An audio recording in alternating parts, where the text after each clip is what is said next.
Olvidemos este año extraño, inesperado, extraordinariamente malévolo, cruel en muchos casos, que ha hecho variar nuestras relaciones familiares, humanas, sociales, profesionales. Un año seguramente para olvidar. Aunque, por otro lado, sí que ha sido un año que nos ha hecho reflexionar sobre la evolución de nuestro mundo.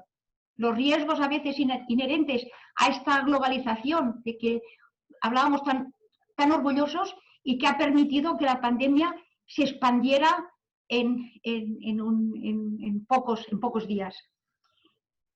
Pero también ha sido un año que ha permitido, en tiempo récord, precisamente por esta globalización, obtener unas vacunas, varias vacunas, que esperamos que sean eficaces y que resolverán seguramente esta terrible pandemia. Hemos aprendido a utilizar, yo por lo menos, por supuesto, he aprendido a utilizar todos estos elementos para comunicarnos. Hemos aprendido a teletrabajar, hemos aprendido muchas cosas.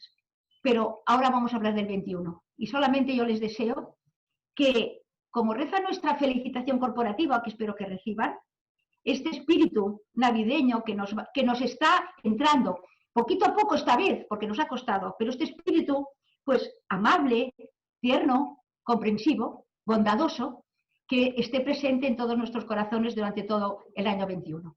Y nada más, Enrique continúa ya con la presentación de todo el equipo. Espero que les guste, que lo encuentren, entretenido no, por supuesto, pero que lo encuentren interesante y que les ayude al tener que distinguir o al tener que gestionar sus inversiones. Muchas gracias. Muchas gracias, María Ángeles. Me sumo por supuesto, a que estamos en momentos de esperanza, y yo creo que el título de la conferencia, desde luego, así lo dice. Es cierto también que hemos vivido en carne propia momentos duros como compañía, como se pueden imaginar ustedes, pero también es cierto que estos momentos duros nos han permitido dar un salto tremendo en cuanto a la transformación de la compañía, con el único objetivo de mejorar aquello que queremos hacer o aquello que es nuestro propósito, que básicamente es servirles y hacer que la prosperidad, de una forma consciente, pues les ayudemos, ¿no?, en ese proceso. Ese es el propósito de la compañía, y yo creo que ahí hemos dado un salto de gigante. Seguramente hemos avanzado años en cuanto a transformación, sobre todo digital, ¿no? Esa es una de las, como decía nuestra presidenta, de los efectos positivos, y solo queremos pensar ya en positivo en relación a esta crisis que nos ha tocado vivir. Simplemente y muy brevemente, hoy van a tener delante a ustedes un equipo del cual nos sentimos tremendamente orgullosos.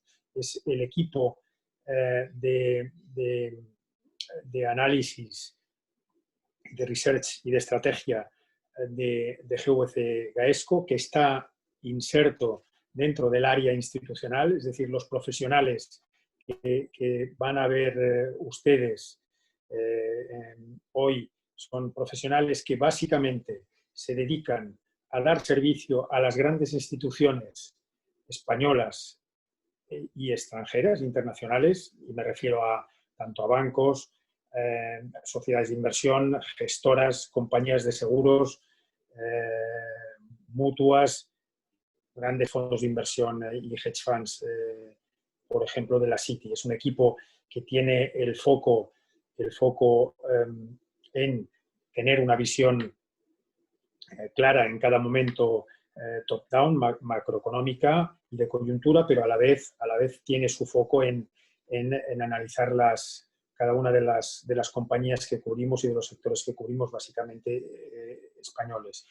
Es el equipo que gestiona la alianza que tenemos en Europa en otros países, en Portugal, en Francia y en Italia, que se llama European Securities Network, con grandes instituciones en cada uno de los países, con los cuales intercambiamos nuestro análisis y hacemos que las instituciones españolas, por tanto, a través de nuestro grupo de GVC Gaesco, tengan esa capacidad de conocer lo que pasa en otros mercados, y al revés, nosotros proporcionamos nuestro análisis español a las instituciones, tanto francesas, portuguesas, italianas, y en un futuro breve esperemos también que alemanas.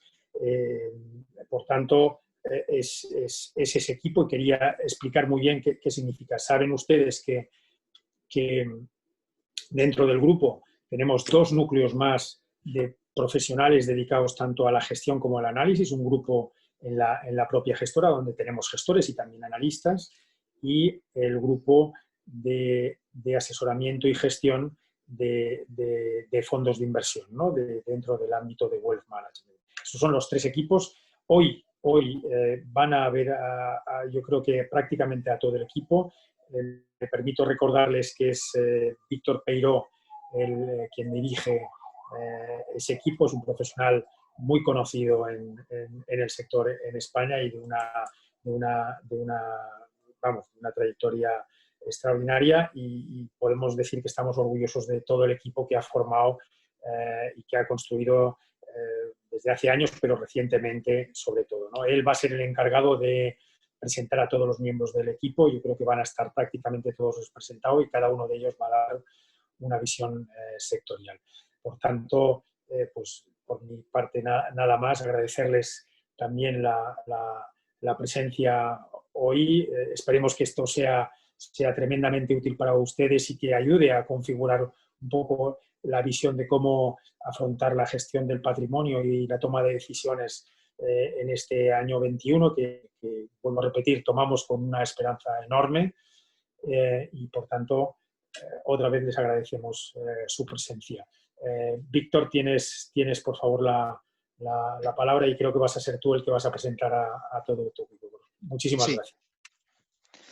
Bueno, pues muchas gracias, Enrique, por tu introducción.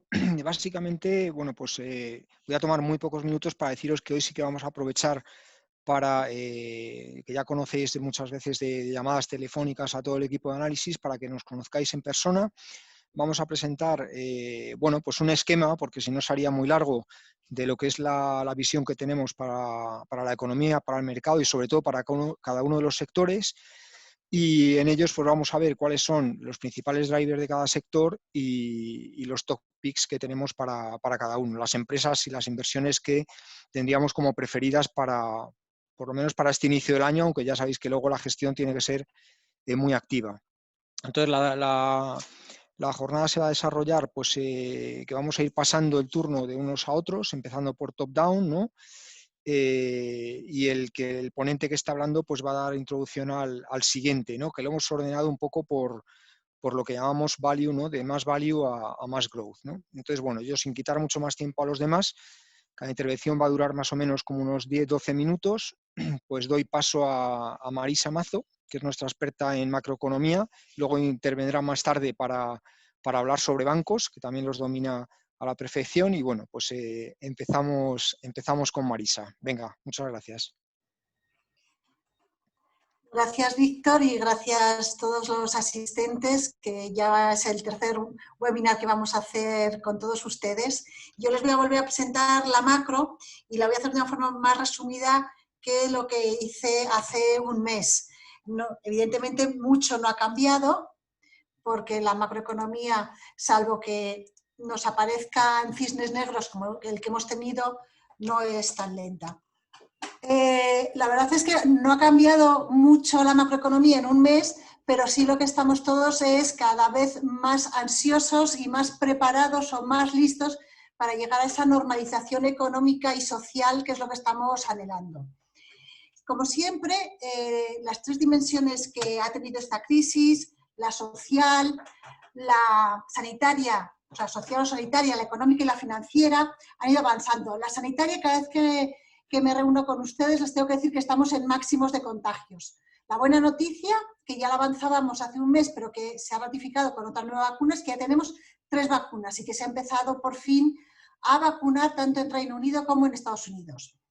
Por el lado macroeconómico, seguimos esperando una caída del PIB para este año en el 4 y el 5, y una recuperación en Nike pasando por una W en Europa. Y por recuperación Nike nos referimos a una recuperación donde los niveles del 19 no los veremos hasta el año 22 en la gran mayoría de los países y en algunos, como en España, en el 23. Y la dimensión financiera, que es la que más anticipa absolutamente todo, es la más positiva y de la que hablará Víctor posteriormente. Y hemos pasado, como saben todos ustedes, de la mayor depresión en marzo a una gran alegría, sobre todo en el mes de noviembre, tras los anuncios de las vacunas. No es novedad que les diga que estamos en máximos de contagios. Cada vez son más y más, 600.000 de media en la última semana. Llevamos ya 74 millones de contagiados, 1,6 millones de fallecidos. Y aquí lo más importante es a qué medidas están llevando estos nuevos contagios, y es a un nuevo tensionamiento de las restricciones. Esto lo mide el índice Oxford, y ya estamos no tan tensionados o no con tantas restricciones como las teníamos en el segundo trimestre del ejercicio, pero sí llegando hacia máximos. ¿Por qué cuando ha triplicado o cuadriplicado el número de contagios no estamos más cerrados que entonces? Porque ha cambiado bastante el perfil de los contagiados. Por un lado es gente más joven, y eso lo que está permitiendo es una menor presión hospitalaria, lo que ha permitido mantener algo más abierta la economía antes de tomar medidas. Lo bueno de todo es que llegan las vacunas. Ya se habla del inicio de la comercialización tanto de la de Pfizer como la de Moderna en el primer trimestre. Estados Unidos ya ha dado la aprobación acelerada a estas vacunas. Se está empezando a vacunar en Estados Unidos y en Reino Unido. En Europa se espera que empecemos en enero. A finales del primer trimestre se espera que se comercialicen las de AstraZeneca, que es la de la Universidad de Oxford, Janssen y Novavax. Con lo cual, con todo esto, sí que hay una cierta esperanza de que se conseguirá poquito a poco esa normalización social, que es la que nos va a llevar a la normalización económica. ¿Cuándo? Porque la verdad a todos nos gustaría que fuese pasado mañana. El cuándo, la mejor estimación que tenemos es que será en el tercer trimestre de este ejercicio. Para llegar a lo que se llama la inmunidad de rebaño, la inmunidad de la sociedad, se necesita un porcentaje determinado de personas vacunadas. Gracias a Dios, como la efectividad de las vacunas es superior al 90%, se va a poder conseguir con una mayor celeridad.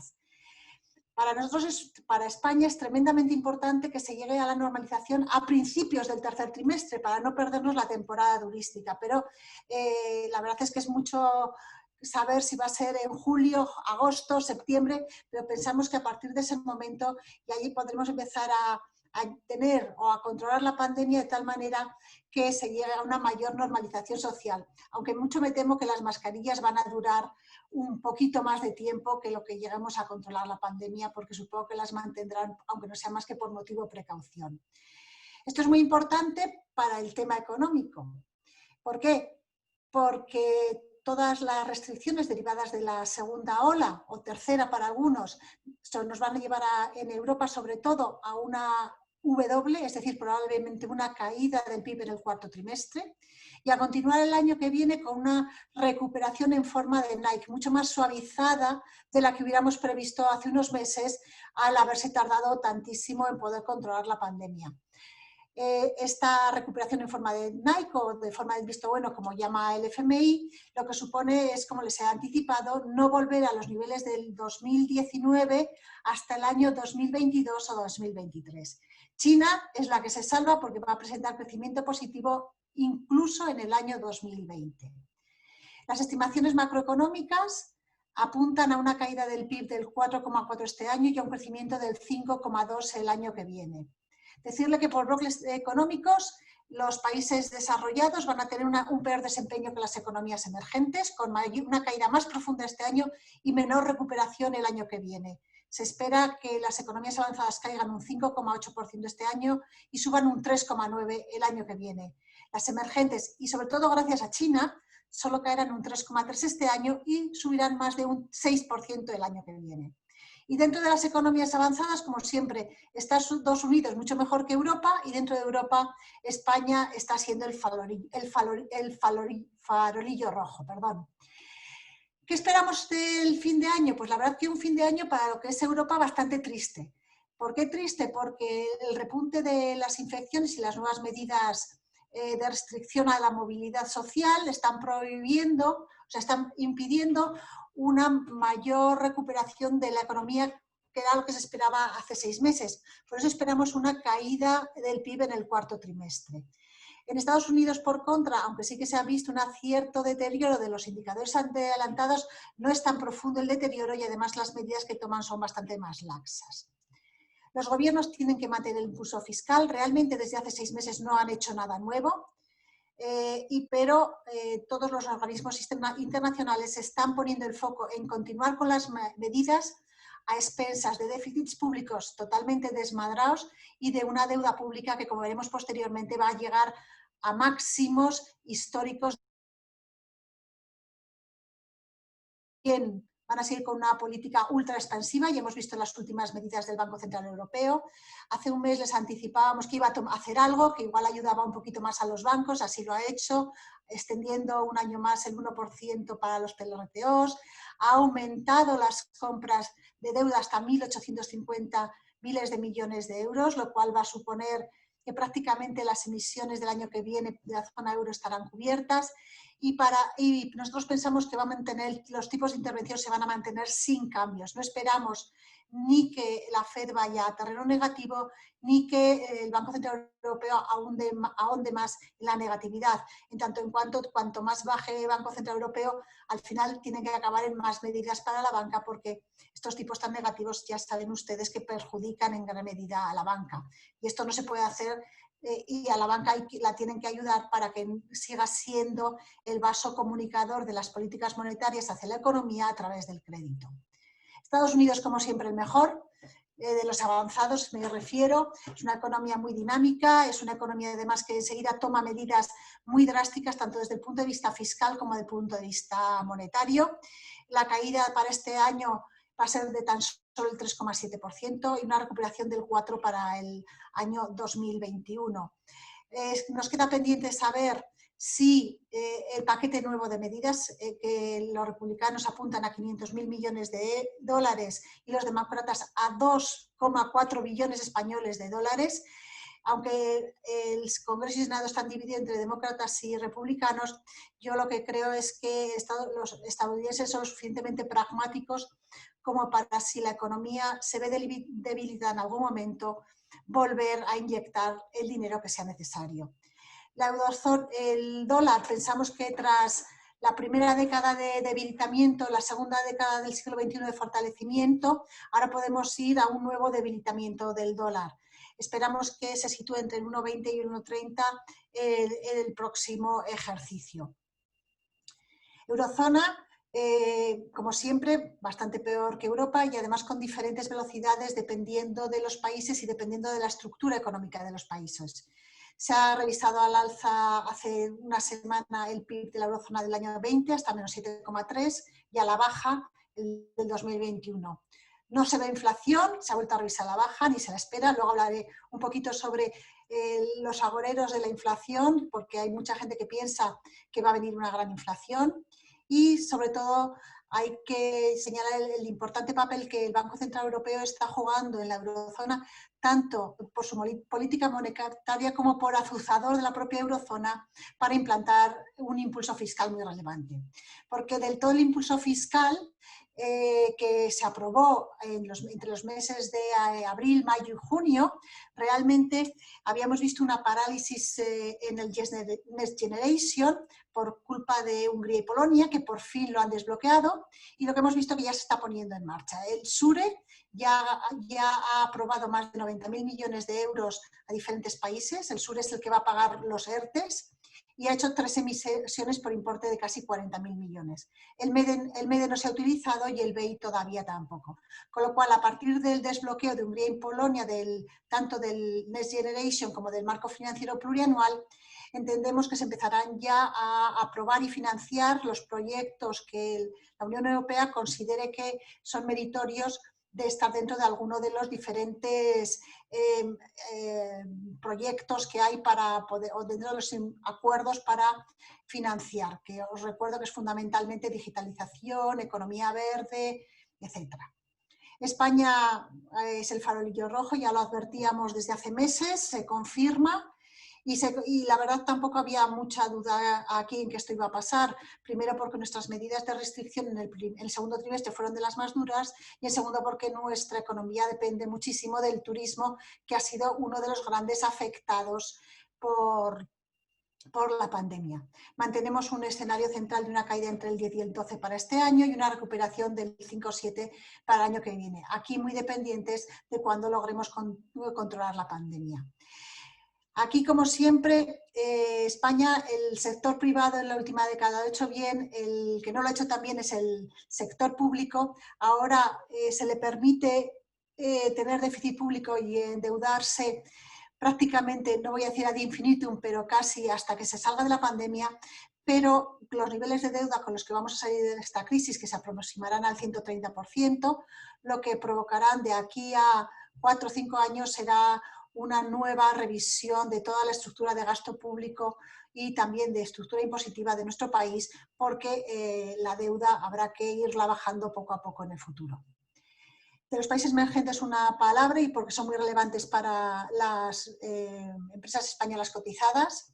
La verdad es que los emergentes lo van a hacer relativamente mejor que los desarrollados. El año que viene, además, tendremos una mayor estabilidad cambiaria, que ha sido el gran caballo de batalla durante este ejercicio. Sabéis que tanto Brasil como México como Turquía han sufrido unas graves devaluaciones de sus monedas, lo cual ha impactado muy negativamente a entidades como Telefónica, Santander, BBVA, y esto ya se espera que para el año que viene se controle. China a la cabeza, en el año 2022 su PIB será un 116% superior, perdón, un 16% superior al del año 19, y todos los países que hemos de la muestra, los más relevantes, con la excepción de México, estarán por encima del nivel del año 2019. Y el mundo después del COVID, pues es un mundo que está muy endeudado, y esto es un verdadero problema, porque cuando estás muy endeudado, al final esto lo pagan las generaciones futuras. Estamos viendo que por el momento no hay problema de financiación de los países, porque son los bancos centrales los que están comprando gran parte de las nuevas emisiones y además están financiando a unos tipos absolutamente ridículos. De hecho, por ejemplo, el Tesoro español continúa bajando la yield media de la rentabilidad media de los bonos y pagarés que tiene emitidos, con lo cual esta política tan laxa del Banco Central es muy beneficiosa para las cuentas públicas, que hace que no se incremente el pago de intereses a pesar del endeudamiento. El nivel de deuda que vamos a ver ahora va a ser superior incluso al que vimos en la Segunda Guerra Mundial. En aquel momento se consiguió rebajar en parte por el crecimiento económico, se acuerdan del Plan Marshall, y también por una inflación por encima de lo que suele ser lo adecuado acorde a los criterios de los bancos centrales europeos. Y aquí entra el gran debate que estamos ahora. Inflación sí, inflación no. Los que dicen que va a haber inflación se basan en las teorías monetarias de Friedman, lo que dice que la oferta monetaria está en alto crecimiento, o se olvidan de la siguiente pata de la ecuación de Friedman, que es la velocidad de circulación del dinero, que está en mínimos históricos. También se habla de la riqueza de los hogares, de subida de salarios mínimos, pero realmente, por otro lado y a corto plazo, tenemos un aumento de la tasa de ahorro. En cuanto a los shocks de oferta, lo que vemos es que se habla de destrucción del tejido productivo, pero por otro lado tenemos en el otro lado un debilitamiento de la demanda y un debilitamiento del mercado laboral con capacidad excedentaria productiva. Además, movimientos como la digitalización o como la bajada de los precios de la energía que se prevé para los próximos años podrían hacer pensar que no vamos a tener esa alta inflación. La verdad que esto lo veremos dentro de 3 o 4 años probablemente, pero por el momento incluso los mercados no descuentan inflación. Ahí les hemos graficado lo que se llama el punto muerto de la inflación, que se calcula como la diferencia entre el tipo nominal y el tipo real, y la inflación a 5 años, dentro de 5 años que descuentan los bonos ligados a inflación americanos, los TIPS, no está superando el 2% todavía. Con lo cual, los mercados por el momento no esperan que haya inflación. Y como resumen, decirles que, bueno, recuperación económica para el año 21, más lenta en los países avanzados de lo que nos gustaría una V supermarcada, pero va a ser más una forma de Nike, con diferencias por países. España probablemente vaya la más retrasada, también la eurozona respecto a Estados Unidos, y esperaremos políticas monetarias hiperlaxas, tipos de interés que sigan en mínimos, y unas políticas fiscales que van a seguir todavía siendo muy expansivas. Y con esto doy paso a Víctor, que les va a hablar de los mercados y nuestras perspectivas para los mismos.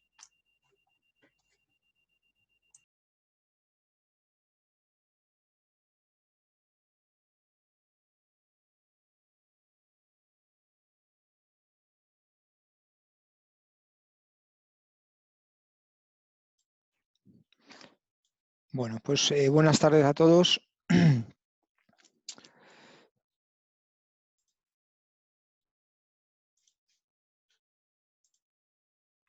Vale, ¿ahora se ve la presentación? Sí. Sí, se ve. Perfecto. Vale, pues bueno, como he tratado de poner ahí o de expresar ahí en la fotografía que vemos ahí, creemos que el año 2021, perdón, pues va a ser un inicio bastante bueno para la nueva década que comienza ahora, ¿no?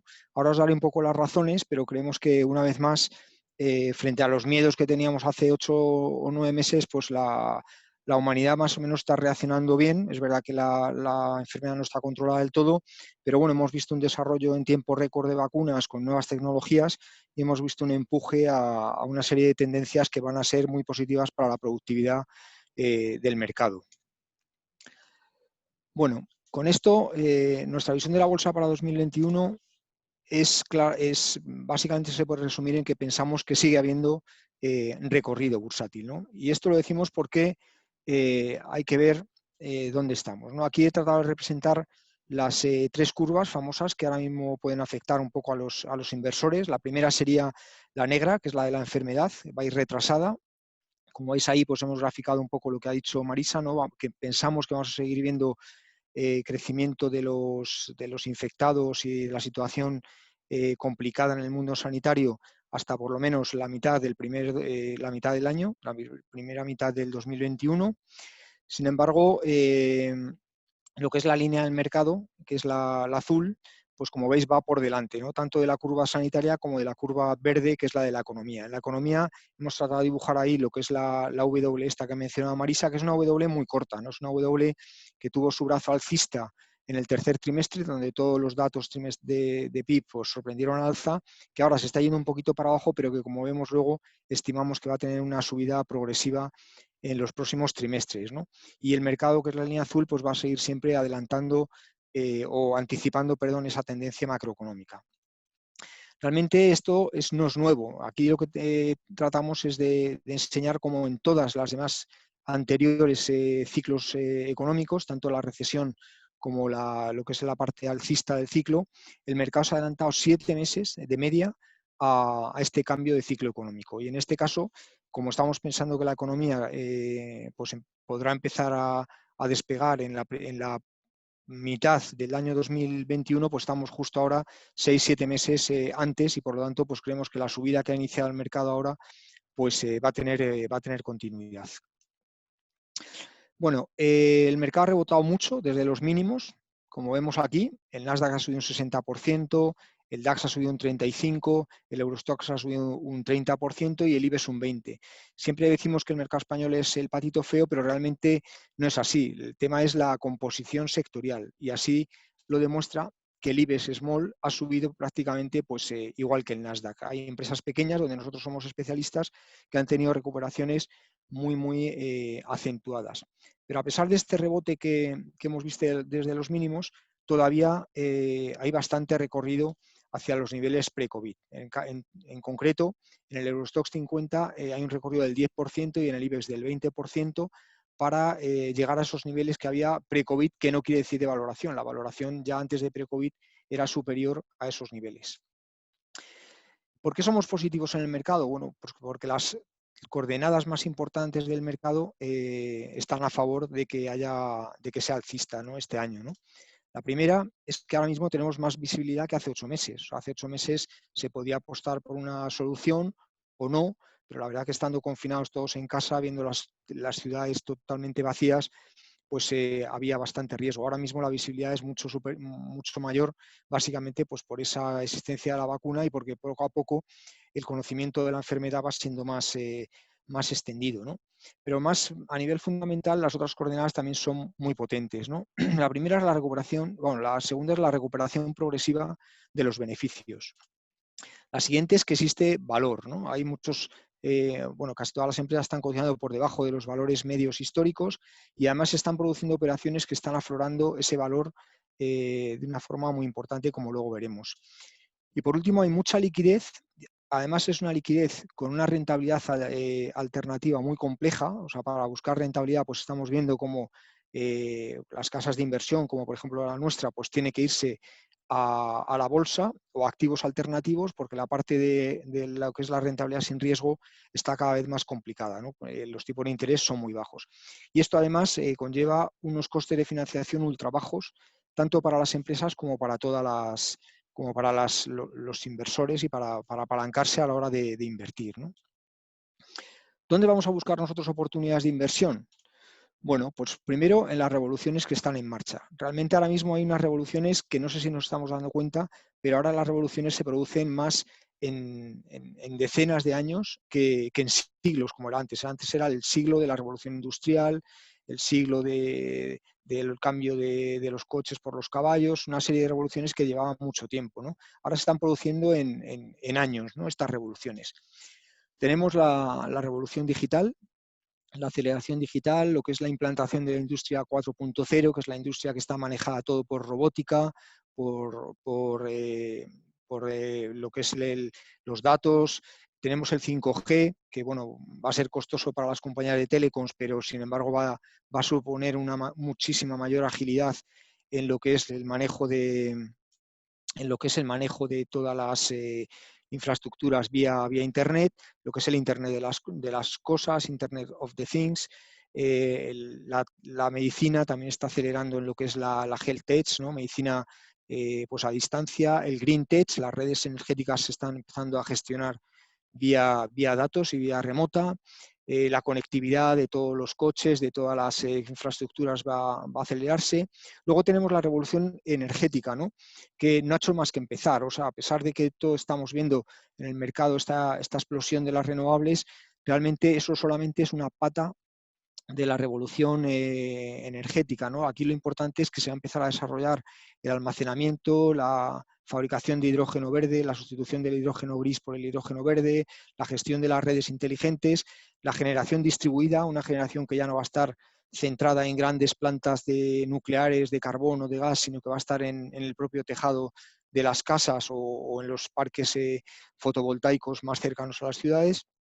La revolución de la movilidad inteligente, ya no solo el coche eléctrico, es la optimización del vector tren-avión, y luego la revolución medioambiental, ¿no?, donde creemos que se va a producir también una aceleración de temas como la gestión del agua, la gestión de los residuos, y que las empresas, los inversores cada vez van a tener más en cuenta, y ya lo están teniendo muy en cuenta, lo que es la inversión relacionada con el medio ambiente, con la sostenibilidad, el tema social y el tema de gobernanza de las compañías, ¿no?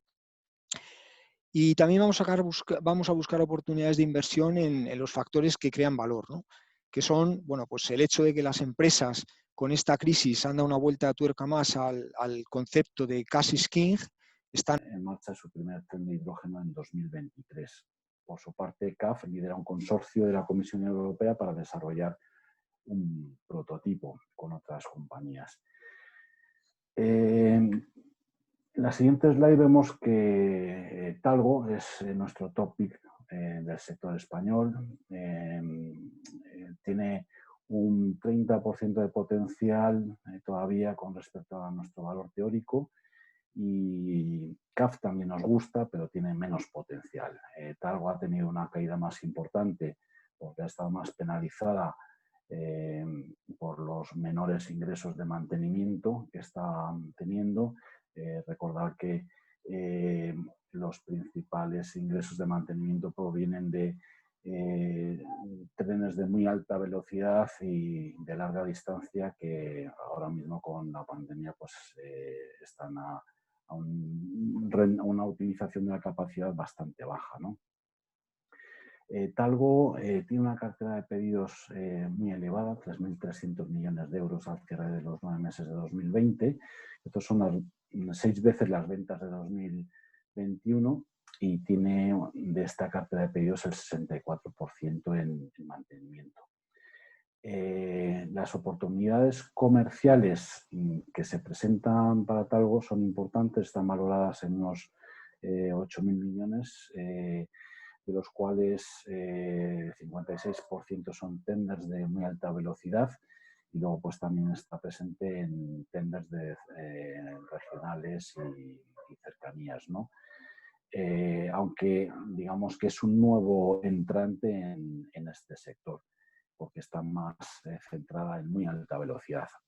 Como comentaba antes, tiene un posicionamiento muy importante en Alemania, ha recibido un contrato de Deutsche Bahn inicialmente para 23 trenes, que son unos 550 millones de euros, para unas ventas anuales entre 500 y 600 millones, dependiendo del año, con lo cual, bueno, pues es un contrato que podría llegar hasta los 2.000 millones si se van cumpliendo, bueno, si van ejecutándose algunas opciones de compra adicionales.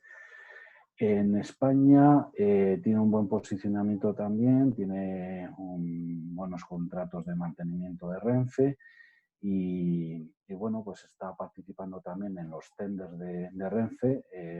Recordar que el primer tender que hemos visto hace poco, bueno, era el más importante, eran 2.700 millones de euros para 211 trenes de cercanías. Ahí se han quedado fuera CAF y Talgo, pero bueno, esto no es solamente un tender de los 4 o 5 que vienen. Pensamos que el siguiente tender para unos 1.300 millones de euros de fabricación de hasta 105 trenes regionales, CAF puede tener también su chance y quizás Talgo pueda sorprender con su nuevo EMU. Hay otros tenders adicionales de trenes de cercanías de 500 millones de euros y luego otros concursos de 300 o a 500 millones de euros en locomotoras, donde ahí sí que Talgo pues, puede tener opciones importantes. Pensamos que en el mantenimiento de larga distancia los mercados de Talgo se van a recuperar hasta el 60% de los niveles normales en España, Kazajistán y Arabia. Ahora mismo Arabia no está contribuyendo nada a los ingresos por mantenimiento. Ahí Talgo pues tiene un contrato muy importante valorado en unos 700 millones de euros para 12 años que todavía pues, no está pasando por cuenta de resultados y bueno, pensamos que en 2021 pues ya puede empezar a verse, ¿no? Talgo y CAF, las dos cotizan con un descuento importante frente a Alstom y Stadler.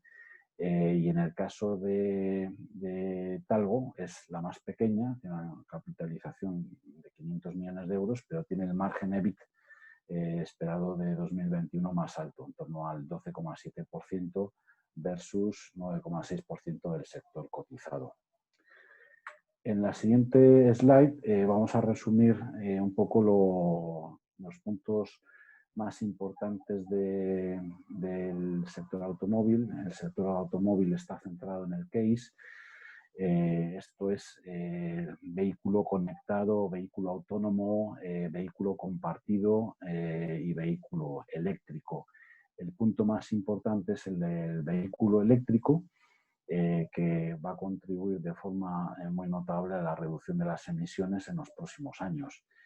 En este sentido, Deloitte apunta que en 2030 el 32% de las nuevas ventas de coches van a ser de vehículos eléctricos frente al 2,5% de 2019.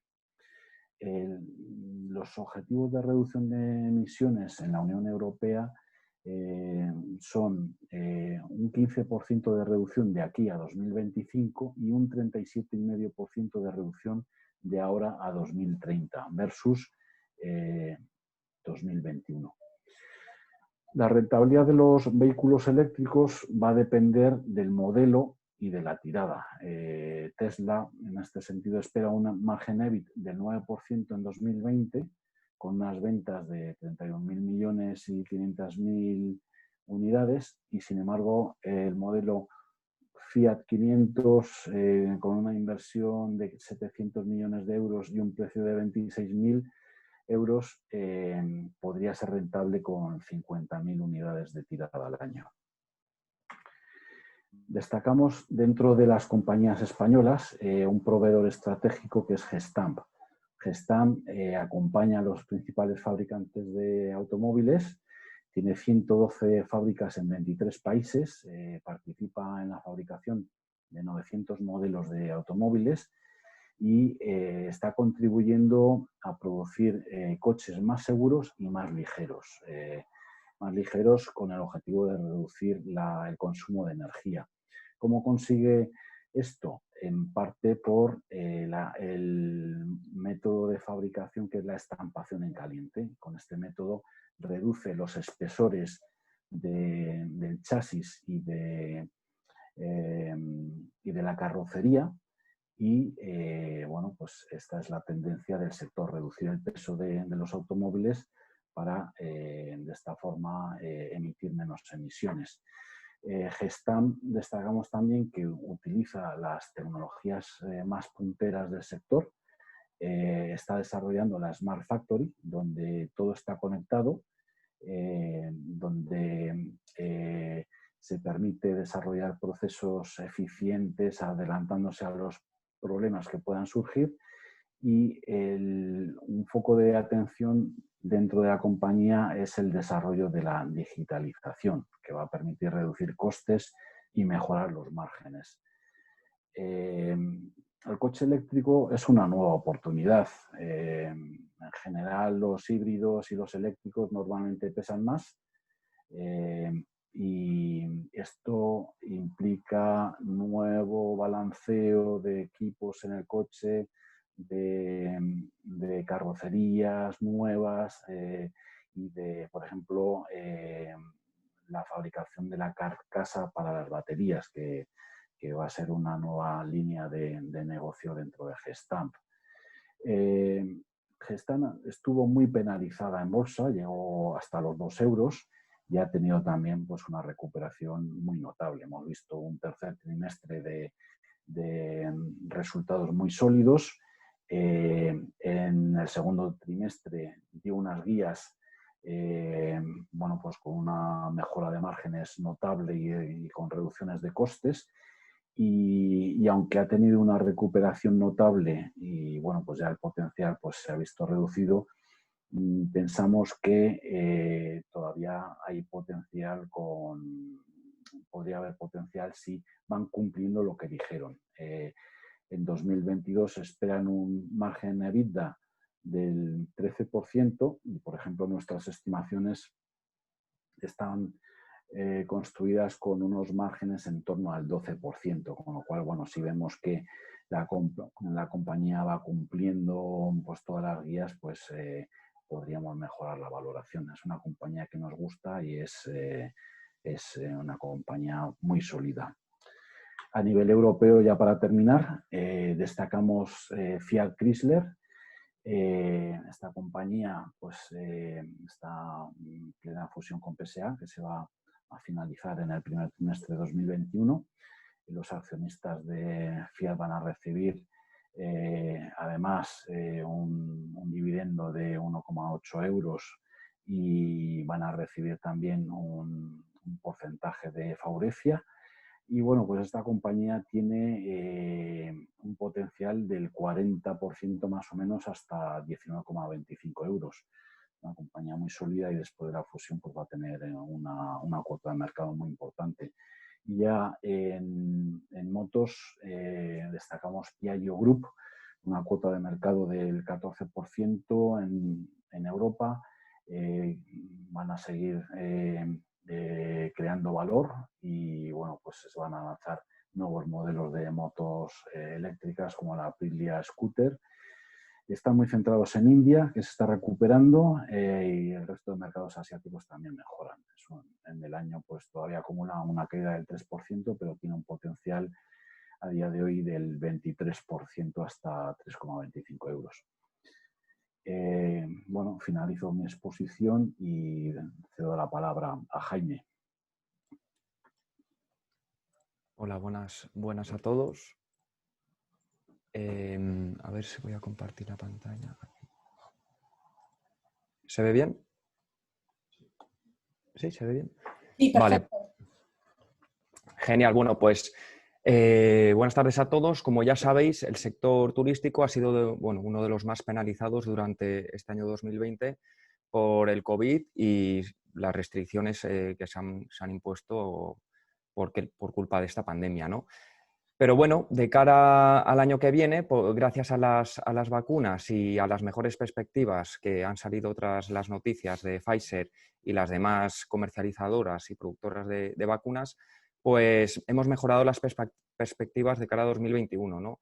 El año que viene podemos dividirlo en 3 partes. El primer trimestre, donde va a ser un trimestre que va a seguir siendo complicado para el sector. Los niveles de demanda seguirán bastante bajos y la incertidumbre seguirá siendo elevada, pero bueno, ya el segundo semestre se presenta como un periodo de transición a un tercer y un cuarto trimestre donde esperamos que se inicie la recuperación del sector. Esta recuperación, como en crisis anteriores, vendrá primero por la parte de viajes de ocio.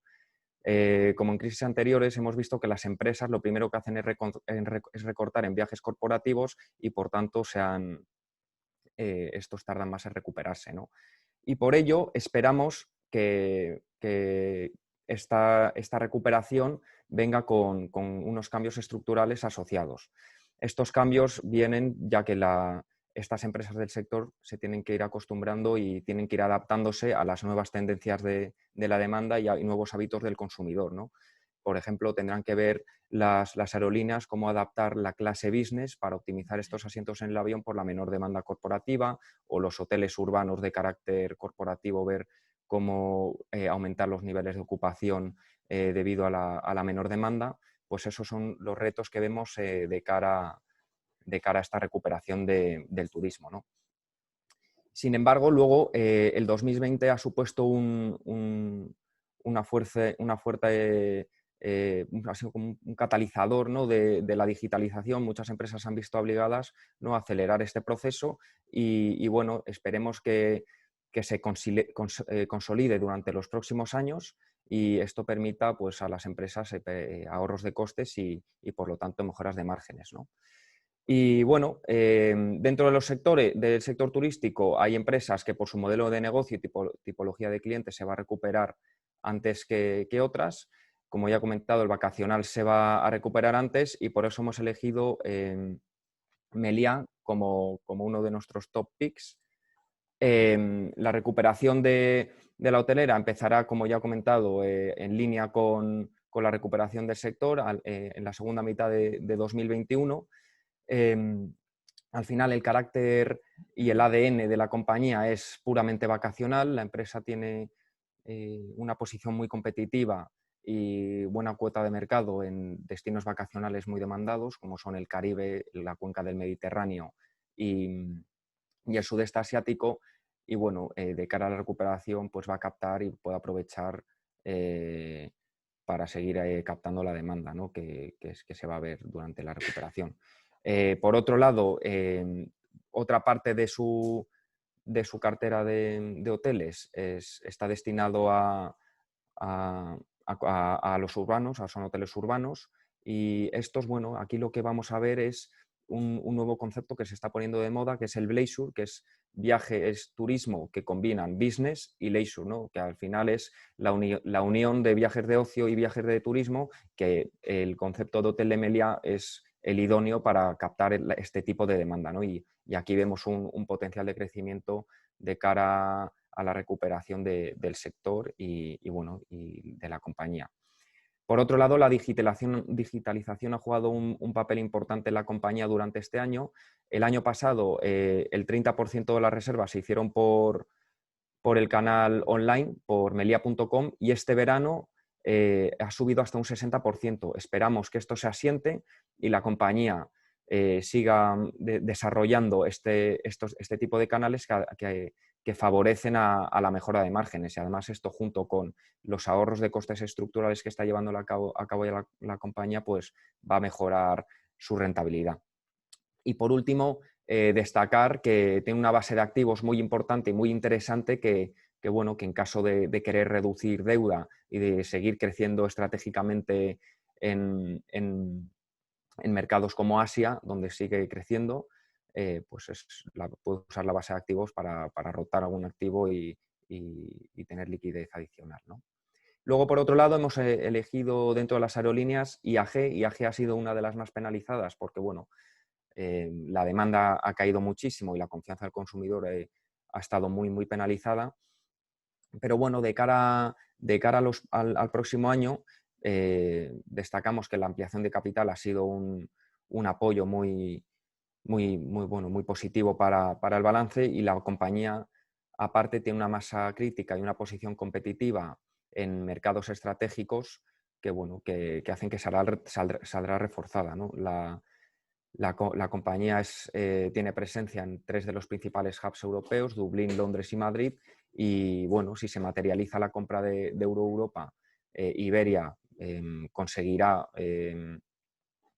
consolidar su liderazgo en España, y el grupo IAG considerará también liderar los vuelos de largo radio desde Europa a la TAM, y esto es muy positivo para la compañía, sobre todo cuando esperamos una consolidación en el sector, ¿no?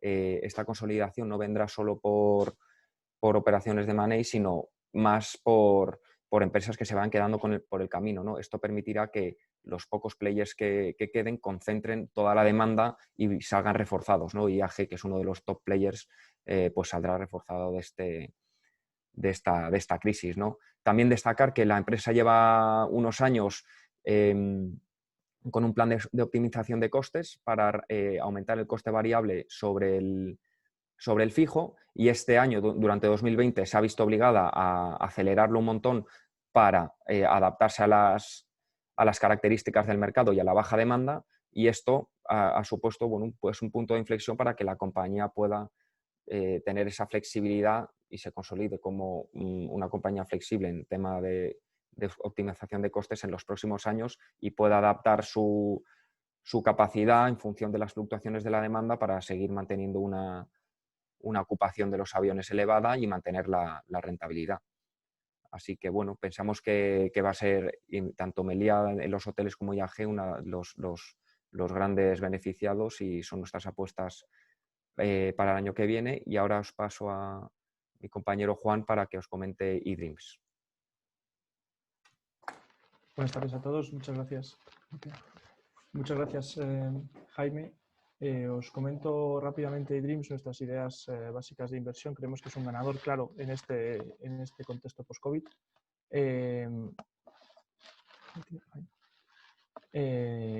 Principalmente por el aumento de la demanda de viajes de ocio, que comentaba Jaime en su presentación sectorial, y luego por un concepto que eDreams está introduciendo, que es el Prime, ¿no? Los clientes Prime, que está consiguiendo una fidelización de clientes muy alta, y está consiguiendo aumentar su base de clientes fidelizados, que le permiten tener una menor base de costes en el futuro, ¿no? Luego, además, creemos que eDreams puede ser un ganador en el sentido de que las agencias de viaje online están creciendo muy por encima de las agencias de viaje tradicionales, y esto está permitiendo pues, bueno, este vuelco de las agencias de viaje online sobre las tradicionales, que está haciendo que crezca muy por encima del mercado, ¿no? En último lugar, como decía también Jaime en la presentación sectorial, creemos que la demanda de viajes de ocio es la que más va a crecer en el futuro, y esto va a permitir que eDreams, al ser una empresa que principalmente se dedica a los viajes de ocio, pues pueda crecer por encima del mercado, ¿no? Le devuelvo la palabra a Jaime para el último tópico.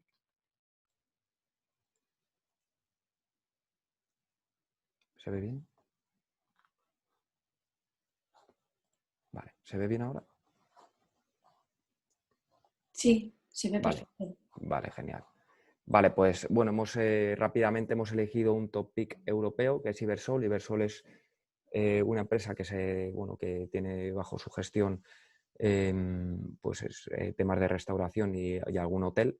Y bueno, aquí destacamos que la compañía tiene un balance muy sólido y bueno, tiene una capacidad bastante elevada para generar caja, y bueno, es uno de los top players del mercado con una cuota importante y bueno, como decía, tiene una masa crítica y una posición que, bueno, que hace que salga reforzado de esta crisis cuando muchos hoteles y restaurantes pues, se van a ir quedando por el camino, ¿no? También destacar que el management tiene un track record y un know-how con mucha experiencia, ¿no? Y bueno, esto nos gusta de la compañía. Y no obstante, no hay que olvidar que también esperamos que la recuperación comience durante la segunda mitad del año que viene y bueno, los niveles de pre-COVID no se alcancen hasta mediados de 2022. Sin embargo, bueno, por fundamentales nos gusta bastante, tiene un precio objetivo de 6,6, lo que supone unos potenciales del 20%. Así que, bueno, dentro del turismo es la que nos gusta a nivel europeo y pensamos que es una apuesta interesante del sector. Muchas gracias. Y con esto vuelvo a dar la palabra a Juan. Buenas tardes, voy a presentaros la estrategia TMT.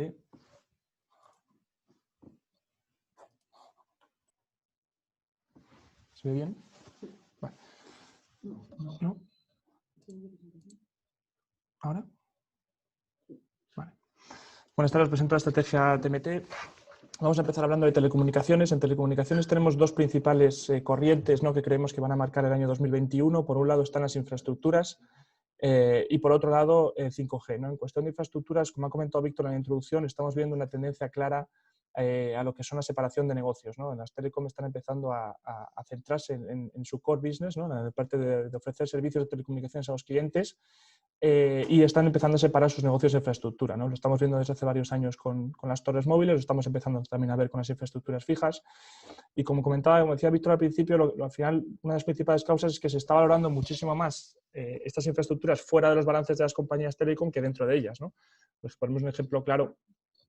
Por ejemplo, en lo que puede ser Telxius para Telefónica, al final Telxius dentro de Telefónica se está valorando a 4,5 veces EBITDA, 5 veces más o menos lo que pueda estar cotizando Telefónica ahora mismo, mientras que una torrera en el mercado se está valorando pues 10, 15 e incluso 20 veces EBITDA en el mercado, ¿no?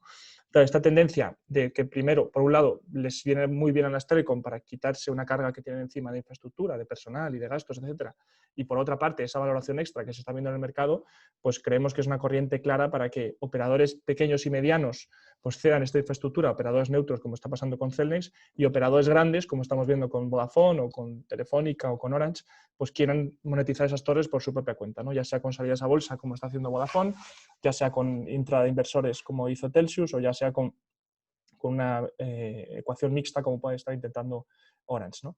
Entonces, creemos que ese es un gran catalizador para el sector telecom en el 2021 y en los años que vienen, ¿no? Esa separación de infraestructuras que le va a permitir aflorar ese valor que creemos que está dentro de las telecom, que está oculto y que no está valorando suficientemente el mercado. Y la segunda corriente es el 5G, ¿no? Al final, bueno, ayer salió las condiciones de la subasta del espectro de 5G en España. bueno, como siempre, ¿no? Lo que comentamos un poco siempre, ¿no? Primero va el gasto y después el retorno ya veremos a ver, ¿no? Entonces, es verdad que las telecom han sido siempre, han tenido tendencia siempre a ser un poco los pagadores de la fiesta, ¿no? Y luego los regalos se los están llevando otros, ¿no? Al final aprovechan las autopistas que fabrican otros y se llevan el valor, ¿no? Entonces, bueno, veremos a ver, como explicamos ahí, si esa monetización de verdad puede ser hecha por las telecom o es por otros, como en otras ocasiones, ¿no?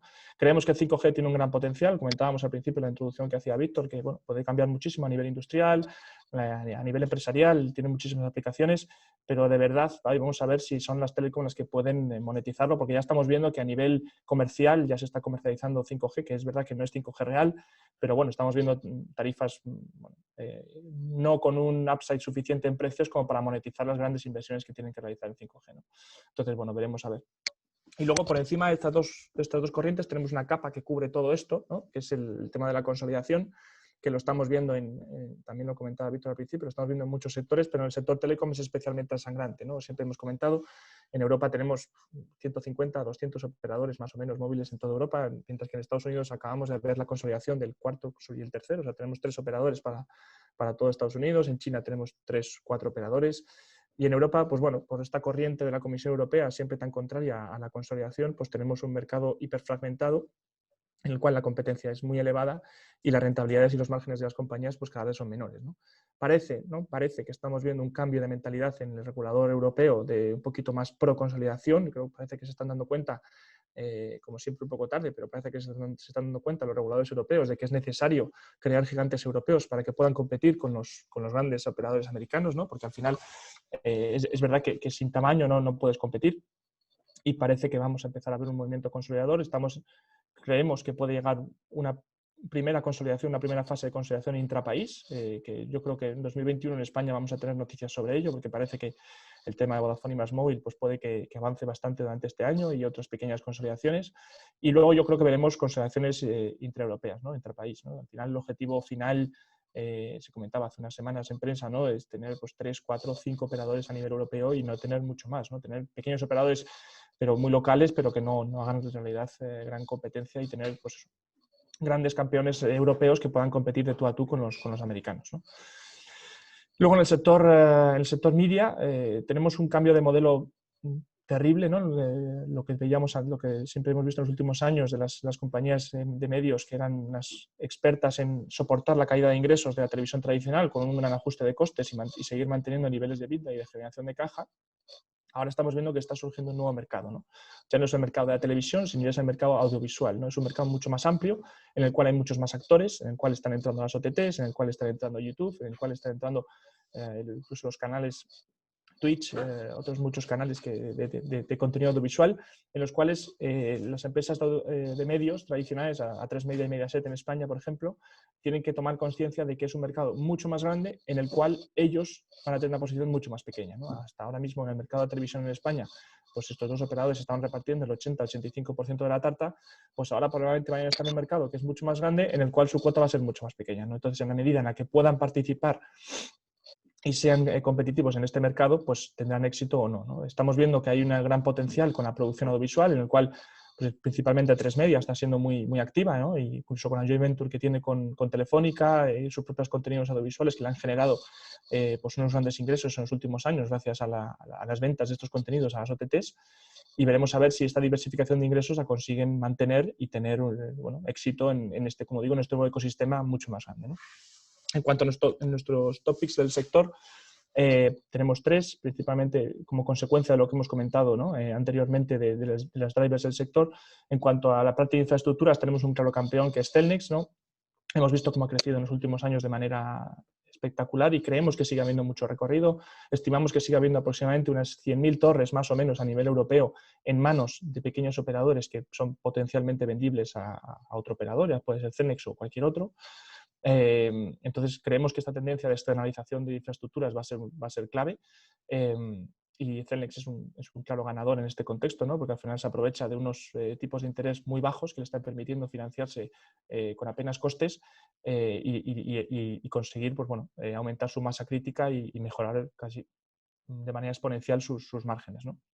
Al final esta posición de neutralidad le beneficia mucho en un contexto en el cual los operadores prefieren ceder sus torres a un operador que no compite con ellos en el mercado minorista, y creemos que también puede ser clave incluso para el 5G, ¿no? Me parece que está empezando a tomar conciencia del potencial que tiene el 5G y se está convirtiendo también en ellos mismos en actor clave desplegando redes, ¿no? También, y asumiendo ese CAPEX y quedándose a futuro con los posibles ingresos, ¿no? Así que le vemos como un topic claro. Luego en el mercado telecom más puro tenemos a Telefónica y Euskaltel por diferentes razones. Telefónica principalmente por las razones que comentábamos al principio, por la monetización de sus infraestructuras, que creemos que tiene que llegar y creemos que hay una suma de partes ahí que tiene que aflorar ese valor. Y segundo, por la parte de la consolidación, ¿no? Ya siempre hemos dicho que Telefónica en cualquier mercado en el que esté, en el cual haya consolidación, aunque no sea parte activa de esa consolidación, aunque simplemente sea espectador, va a generar valor para la compañía, ¿no? Ya hemos visto en Brasil, se acaba de comprar junto con los otros competidores del mercado al cuarto operador. Como decía, puede que haya consolidación en España. En UK acaba de hacer la joint venture con Virgin Media y también es una forma de consolidar el mercado. Cualquier tipo de esas operaciones siempre hemos dicho que es clave y generador de valor, ¿no? Y por último, el tema de las monedas de LATAM. Hemos visto un año muy complicado para Telefónica y como para muchas otras compañías con la depreciación de las monedas. En algún momento tendrá que frenarse esta depreciación, sobre todo el real brasileño, que es lo que más le está afectando a Telefónica, y creemos que ahí podemos tener un pequeño upside. Y luego, por último, Euskaltel, es nuestro topic desde hace varios meses. Al final creemos que, tanto como por la parte orgánica como la parte inorgánica, creemos que es un claro ganador. Este año es de los pocos telecom que está en positivo en el año, creo que está en un +4, un +3% en el año, lo cual en este año de pandemia pues es claramente significativo, ¿no?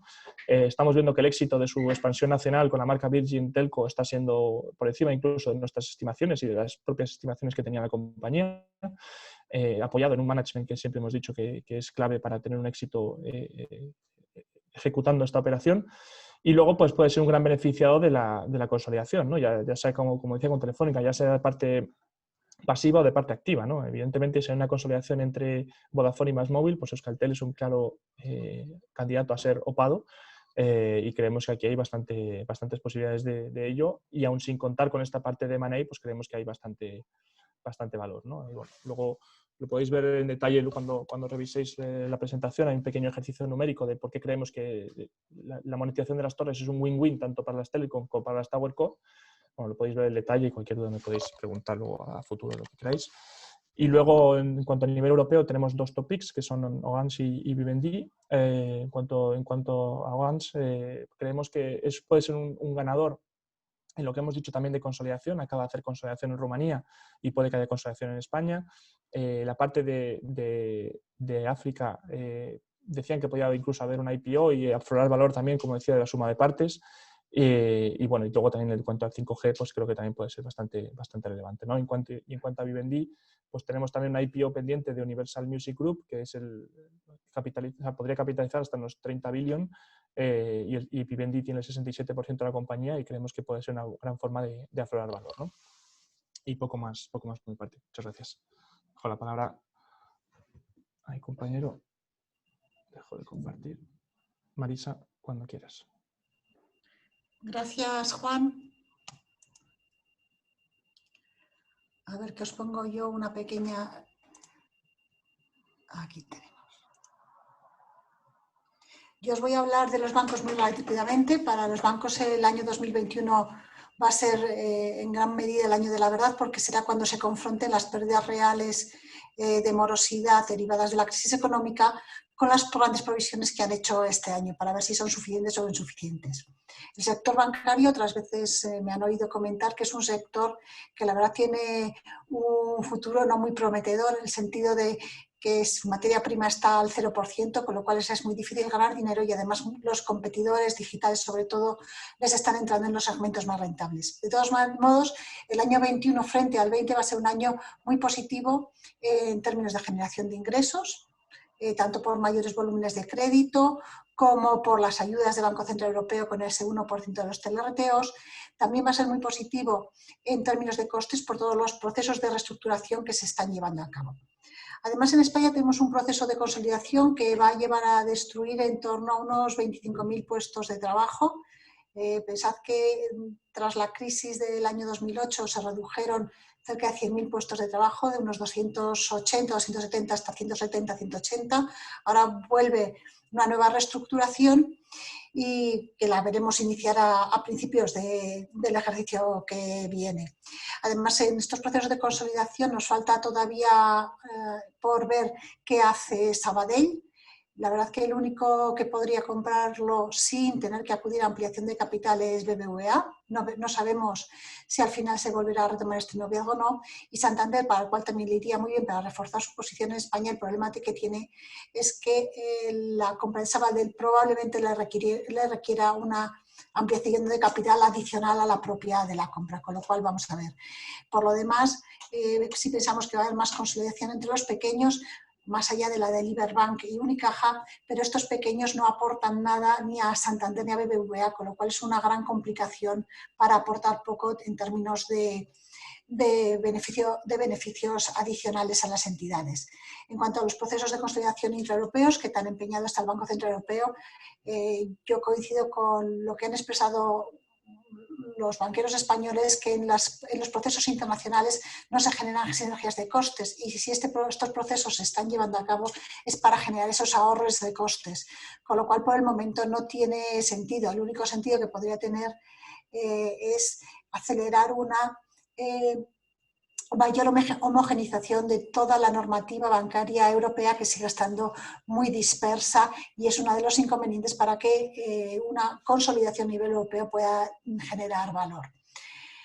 Lo bueno para la banca española, sobre todo para BBVA y Santander, va a ser también en Latinoamérica. Se espera una mayor estabilidad cambiaria, tanto en Brasil como en México, no así en Turquía, que con un déficit por cuenta corriente estructural superior al 4%, se prevén adicionales depreciaciones de la moneda en los próximos años.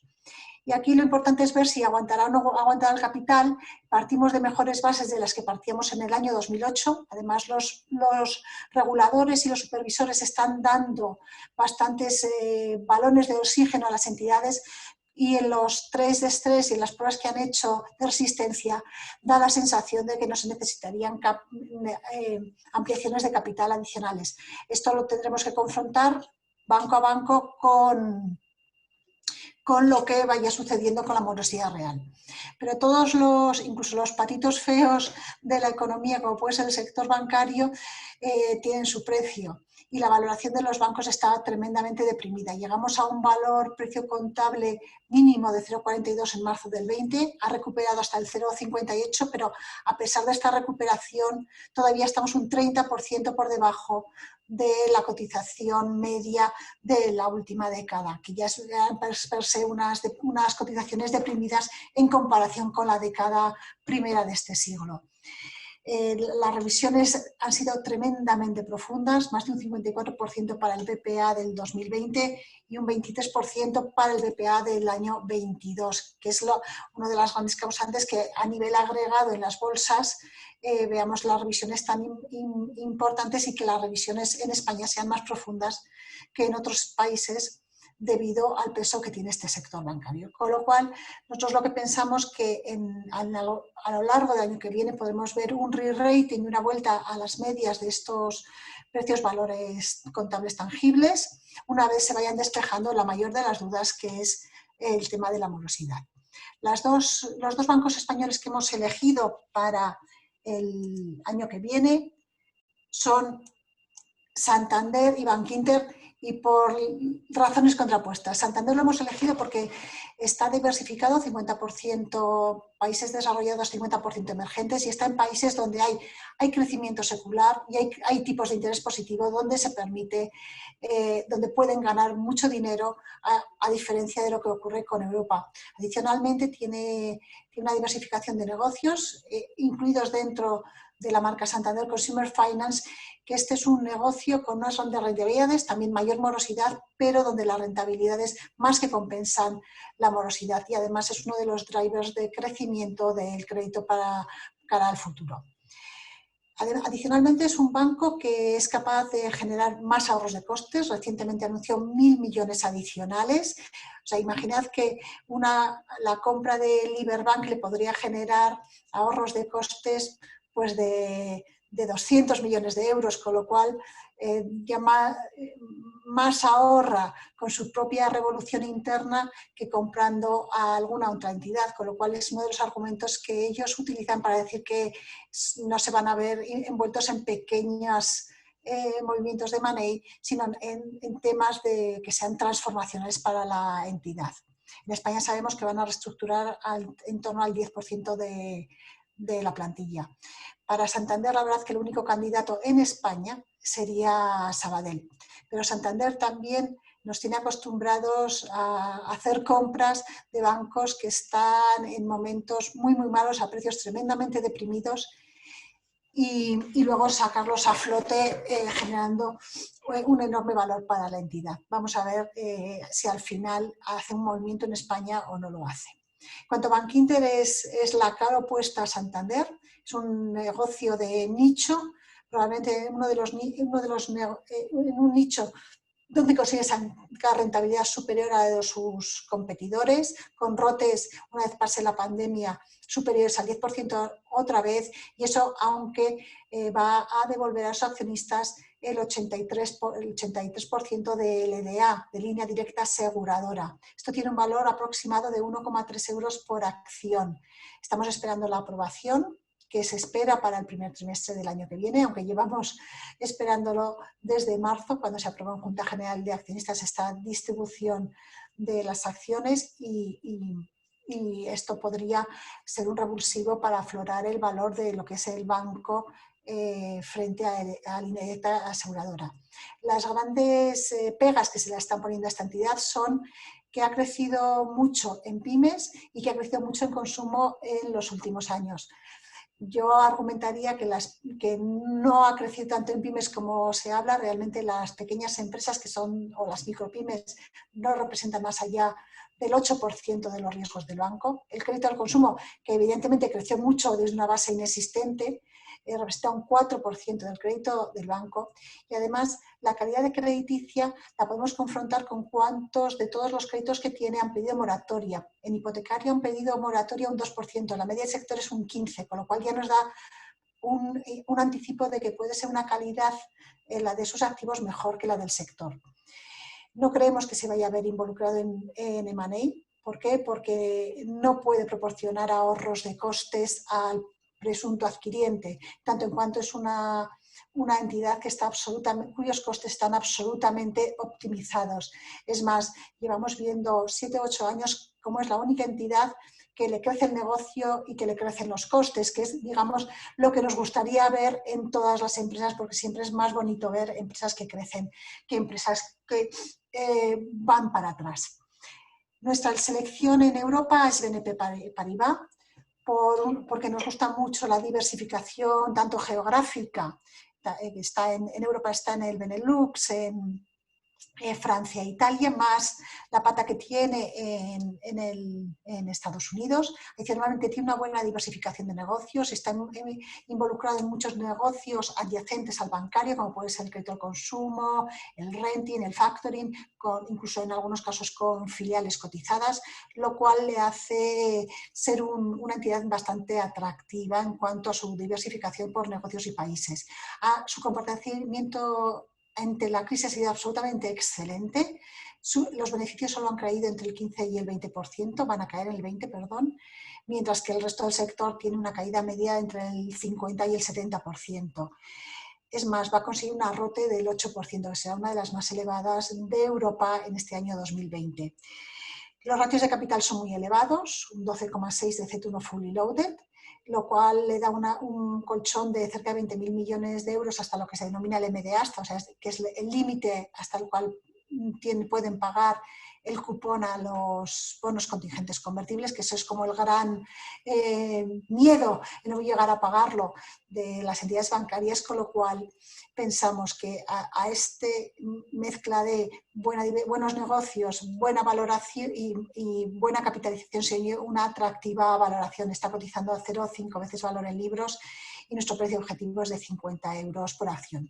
Y sin más, ya dejo el paso a Rafa Fernández de Heredia, que os va a presentar construcción e inmobiliarias. Gracias.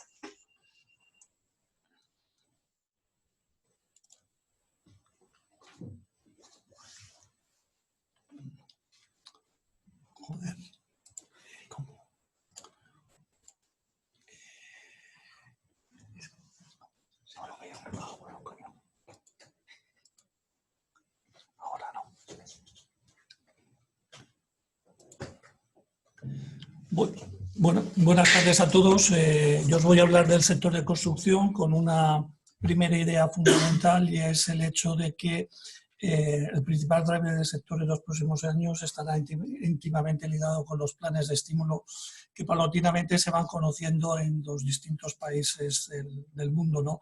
Países como España, países como Alemania, Estados Unidos o incluso Australia ya han anunciado ambiciosos planes de estímulo de la economía. No hay que olvidar que la construcción, ser una actividad intensiva en mano de obra, pues bueno, es una palanca ampliamente utilizada a lo largo de los tiempos para impulsar lo que es la economía, ¿no? Lo que habrá que ver en cada país es el tipo de producto que se va a promocionar, ¿no? Países como Australia, como Estados Unidos, claramente ahí veremos el desarrollo de grandes infraestructuras de transporte, de obra civil, y sin embargo, por ejemplo, en España, pues probablemente veamos más inversiones más centradas en temas como hospitales, medio ambiente, infraestructuras hidráulicas, vivienda pública, bueno, con un sesgo un poquito diferente, ¿no? Ya hablaremos después, cuando hablemos de FCC, como el déficit de infraestructuras hidráulicas y el déficit de cumplimiento de la normativa comunitaria en temas de residuos es evidente, y bueno, yo creo que es una oportunidad inmejorable para hacer frente a este déficit en este tipo de actividades.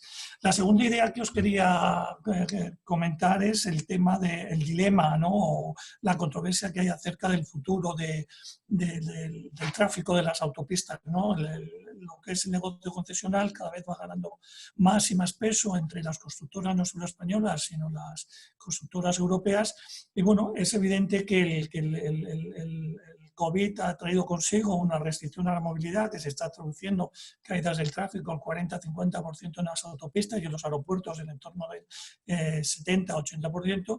Y bueno, la pregunta es si esto ha venido para quedarse o o es simplemente algo estructural, ¿no? Vamos, coyuntural, ¿no?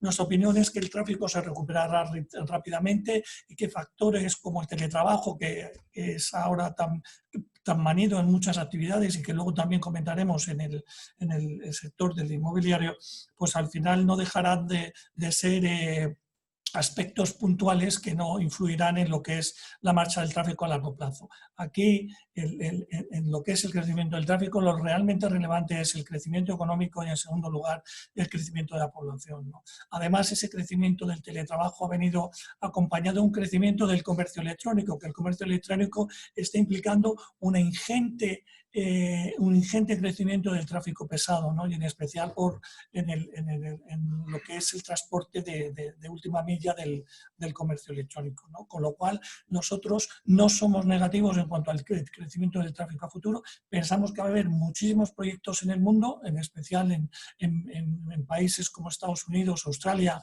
o en países en desarrollo como Brasil y Chile y otros países, y creo que en nuestro caso este dilema está bastante claro, ¿no? Lo que es importante con respecto a ciclos anteriores es que las constructoras han aprendido la lección, ¿no? Y han aprendido la lección de que el mercado las penaliza si tienen deuda alta, ¿no? Y lo que estamos viendo es un aluvión de ventas de activos para mantener, en muchos casos, la deuda bajo control, ¿no? Un caso reciente es el tema de Acciona vendiendo, por ejemplo, sus concesiones. Estamos viendo múltiplos bastante atractivos. También el caso más relevante es el de ACS. En una sola operación ha levantado un equity de 5.900 millones, o sea, un importe excepcional que se ha traducido en un re-rating del valor, o en otras operaciones de menor magnitud como SACIR o FCC, ¿no? Ferrovial también está vendiendo, no por problemas de deuda, porque Ferrovial tiene una situación financiera muy saneada a nivel de la matriz, pero sí que está vendiendo activos por un replanteamiento estratégico, ¿no? Esta operación va a ser especialmente relevante porque puede traducirse en una cascada de re-rating en compañías expuestas a la economía circular, como por ejemplo pueda ser FCC, ¿no? Dos top picks o dos ideas principales en lo que es en España. En primer lugar SACIR, en segundo lugar FCC. SACIR hace unos años era una constructora, sin embargo se está convirtiendo en una gran concesionaria, ¿no? Es una compañía que tiene más de 10 proyectos en construcción y estos proyectos se irán poniendo en explotación de aquí hasta el año 2022, lo que supondrá un aluvión de dividendos a la matriz y con ello traerá consigo previsiblemente lo que es el rating de la compañía, el tan anhelado rating que la compañía lleva persiguiendo desde hace muchos años, ¿no? Otro aspecto importante es que SACIR cuenta con un reducido riesgo de tráfico, ¿no? Porque sus proyectos, la inmensa mayoría, son pagos por disponibilidad. ¿Qué significa pago por disponibilidad? Que a mí me pagan porque la autopista esté abierta, no porque haya más o menos tráfico, ¿no? Con lo cual, en estos momentos en donde hemos visto el desplome del tráfico, pues así se está viendo bastante beneficiada, ¿no? Nosotros tenemos un precio objetivo de 2,3 euros por acción, incluyendo ya todo el impacto negativo que ha venido del run del contrato de Panamá, que es algo que lleva ya desde hace muchos años perjudicando la acción y que con nuestra última revisión, pues la verdad que ya lo hemos acotado completamente, ¿no?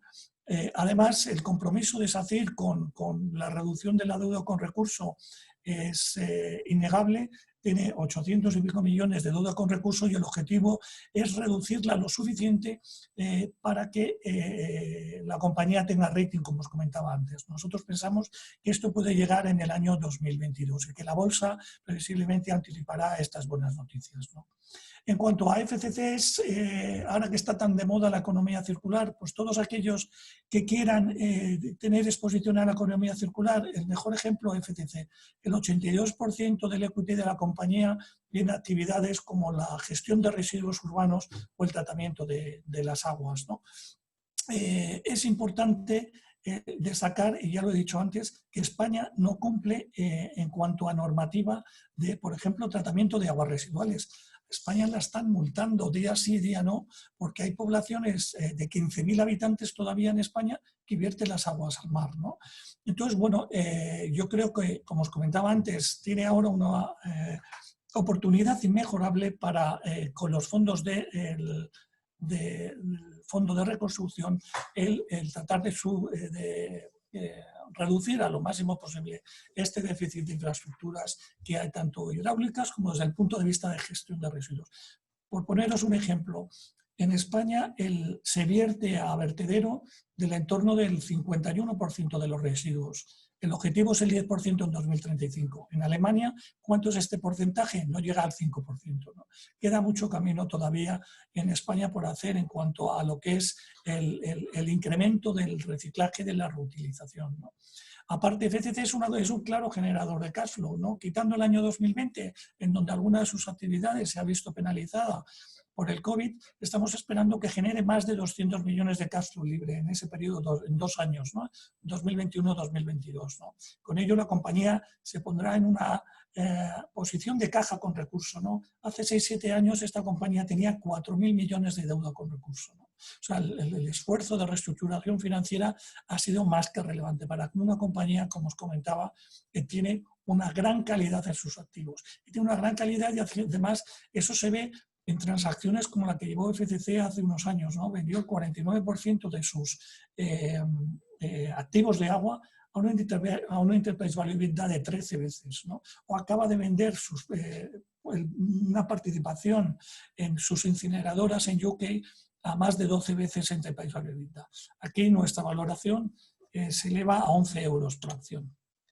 Aquí incluimos también un valor en Europa, ¿no? Una cementera, y más que italiana, una cementera que está presente en todo el mundo, ¿no? Casi todo el mundo. Y lo que es importante es una empresa familiar, ¿no? Que yo creo que eso es relevante desde el punto de vista de la gestión del riesgo, ¿no?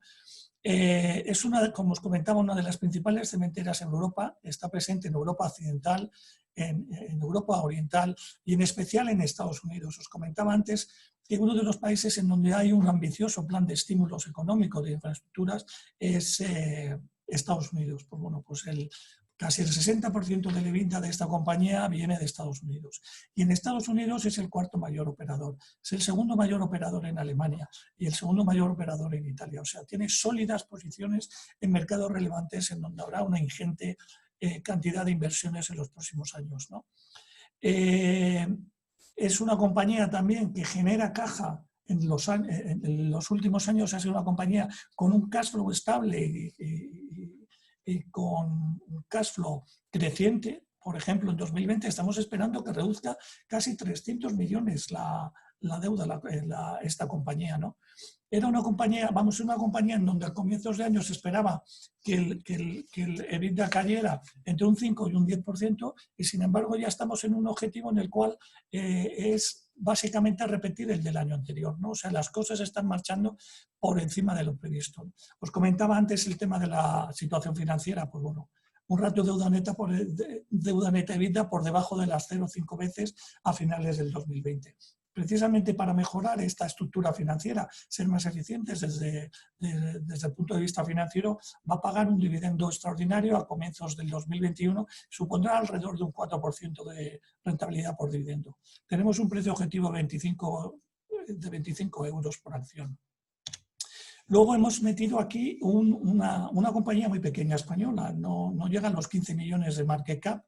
Es una empresa que a lo que se dedica es al diseño, cálculo y construcción de estructuras, de las estructuras necesarias para la construcción de, por ejemplo, un edificio de viviendas, ¿no? Lo que busca la compañía es optimizar la estructura, que el promotor de esas viviendas se beneficie de una reducción de coste y que comparte ese coste con esta compañía, con Clerc, ¿no? Es una compañía, es una historia de crecimiento. Hace 4 años prácticamente no existía y ahora estamos viendo cómo la compañía va a ser capaz de alcanzar 5 o 6 millones de vidas en los próximos años. O sea, es una compañía que crece muy fuerte. Es una compañía que quiere ser menos constructora, más ingeniería y más digital, para lo que está invirtiendo en I+D y para lo que está llevando a cabo adquisiciones para potenciar lo digital. El objetivo a largo plazo es el ser capaz de calcular una estructura de un edificio con un simple dibujo, y eso supondrá la transformación radical de la compañía, ¿no? Porque supondrá, en primer lugar, un significativo ahorro de costes y, lo que es más importante, un gran mercado potencial, un mercado que podría llegar a los 5 o 6 mil millones de euros en todo el mundo, ¿no? Nuestra valoración aquí son 2,09 euros por acción. En el sector inmobiliario hay ganadores y perdedores como consecuencia del COVID. Dentro de los perdedores están los centros comerciales, que eran unos productos que ya venían con una tendencia negativa en los últimos años como consecuencia de la ralentización económica y de la irrupción del comercio electrónico en España. Y bueno, el COVID ha acelerado, pues bueno, ha acelerado un impacto negativo, que es básicamente que los operadores de centros comerciales tienen que bonificar a los dueños de las tiendas, a los operadores de las tiendas, porque han tenido cerradas las tiendas, ¿no? Entonces, bueno, es un producto que va a sufrir más, es un producto en donde ya vimos en 19 la subida de las rentabilidades, y que en los próximos años pues veremos que las rentabilidades continuarán aumentando y que las desocupaciones pues serán más grandes, ¿no? Por contra, las oficinas, pues la verdad que es un mercado que está aguantando bastante bien. Las yields están prácticamente planas, aunque pensamos que van a subir algo en los próximos años, y con también los alquileres prácticamente estables, ¿no? Es un mercado muy líquido, es un mercado en donde, con los tipos en donde están, pues hay ingentes cantidades de liquidez a la espera de que los precios cedan algo para volver a entrar en el mercado, ¿no? Y luego hay otras actividades, otros sectores, como el sector logístico, que está yendo francamente bien, o el residencial, en donde, estamos en una posición de esperar y ver qué es lo que ocurre, ¿no? Aunque, la situación no parece tan mala como en el principio cabría esperar, ¿no?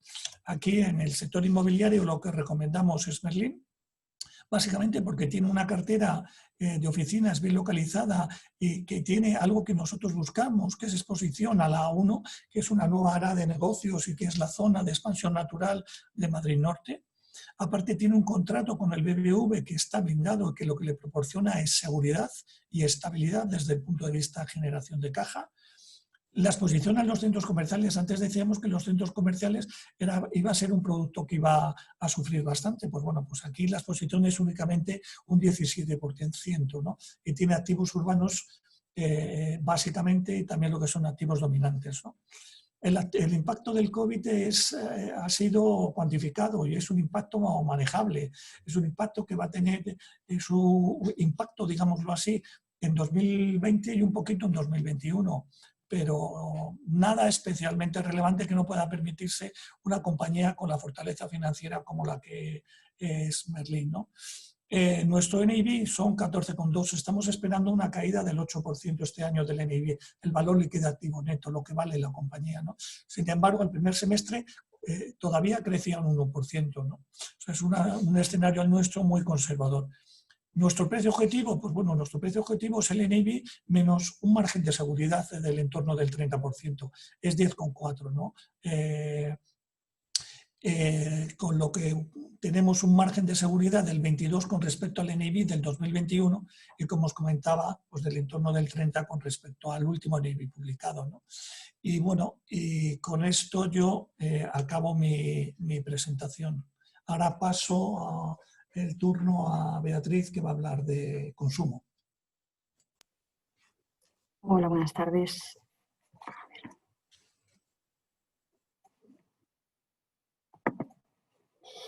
Vale, dentro de ello hablar de consumo y dentro de consumo de cara a la estrategia del 2021 nos hemos centrado en los sectores textil y alimentación. En ambos sectores ha habido un elemento clave que ha marcado tanto la evolución como a lo largo de la pandemia como va a marcar la futura recuperación. En primer lugar, de cara en el caso del sector textil, este elemento clave ha sido el canal online. Al final, bueno, el comercio online ha sido esencial para poder sobrevivir durante estos meses de confinamiento y va a ser condicionante en la recuperación del sector que prevemos vaya a ser de en forma de K. Al final nos encontramos en un ambiente en el que hay dos variantes, ¿no? Por un lado, las pequeñas y medianas empresas que no han tenido ni tienen aún hoy capacidad de inversión para adaptarse a la situación que hay hoy en día y que bueno, han visto peligrar la viabilidad de sus compañías y continúan en esta situación crítica que además se está viendo agravada por los nuevos confinamientos y esta segunda ola. Y por otro lado tendríamos las grandes multinacionales que bueno, no solo han podido compensar parte de las ventas que perdían debido al cierre de sus tiendas, sino que han sido capaces de redirigir su estrategia y enfocarla al mundo digital y tecnológico de cara a un futuro en el que bueno, al final se prevé que cerca del 25% de las compras provengan de este canal online en el 2025 frente a un 10% que venía en el 2019. Los resultados de Inditex que se publicaron este pasado martes 15 de diciembre pues, bueno, han puesto en evidencia el inicio de esta recuperación en forma de K, mientras que por un lado tendríamos a Acotex, que es la Asociación Empresarial de Comercio Textil, anunciando que durante el mes de octubre la caída media de las ventas en España fue del menos 37%. Por otro lado, tendríamos a Inditex anunciando que durante la primera quincena de octubre ya alcanzaron los máximos históricos del mismo periodo en el 2019, lo que bueno, pone en evidencia esta evolución diferencial. En cuanto al sector de la alimentación, bueno, podríamos decir que el elemento clave ha sido el canal HoReCa, que incluye tanto hoteles, restaurantes como cafeterías o caterings.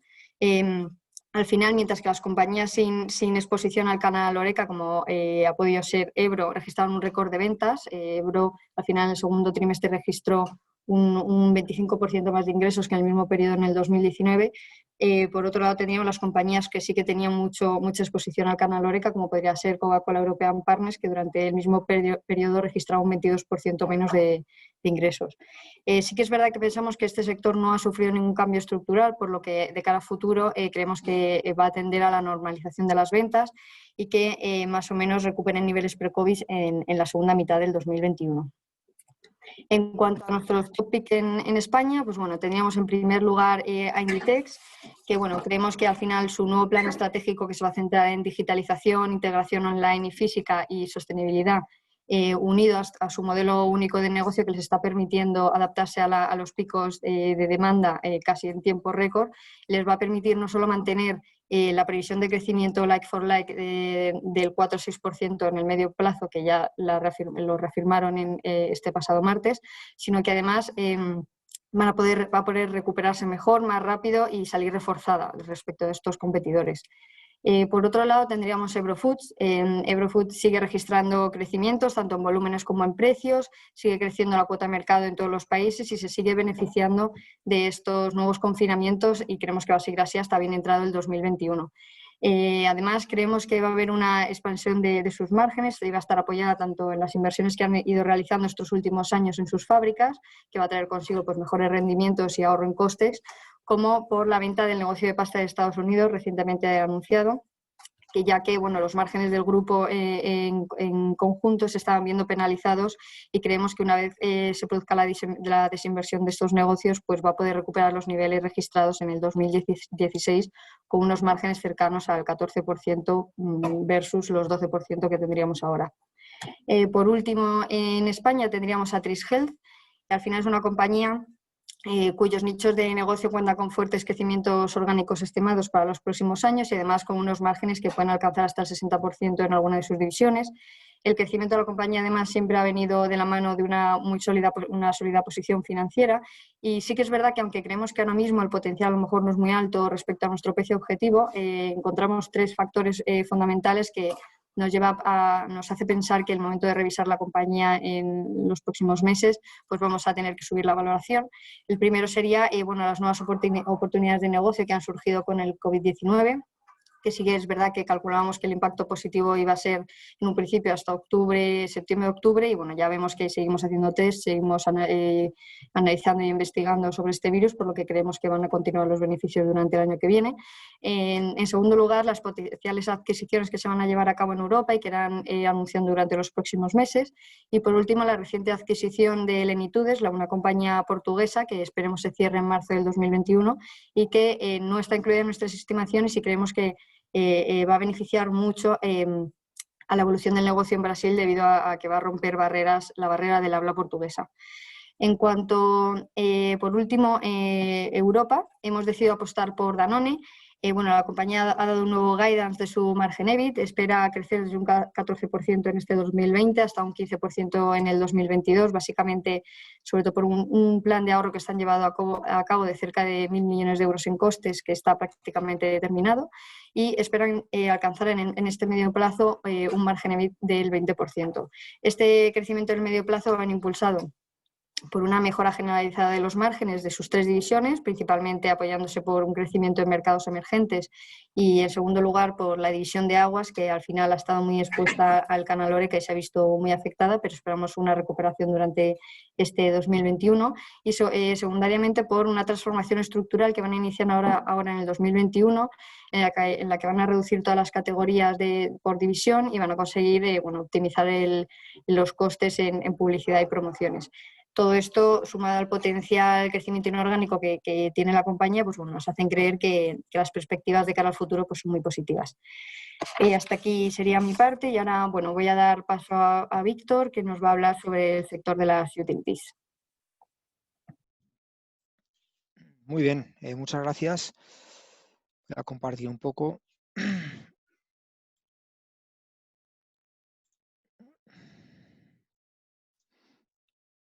Vale. Bueno, ¿lo veis bien? Sí, ¿no? Sí, vale.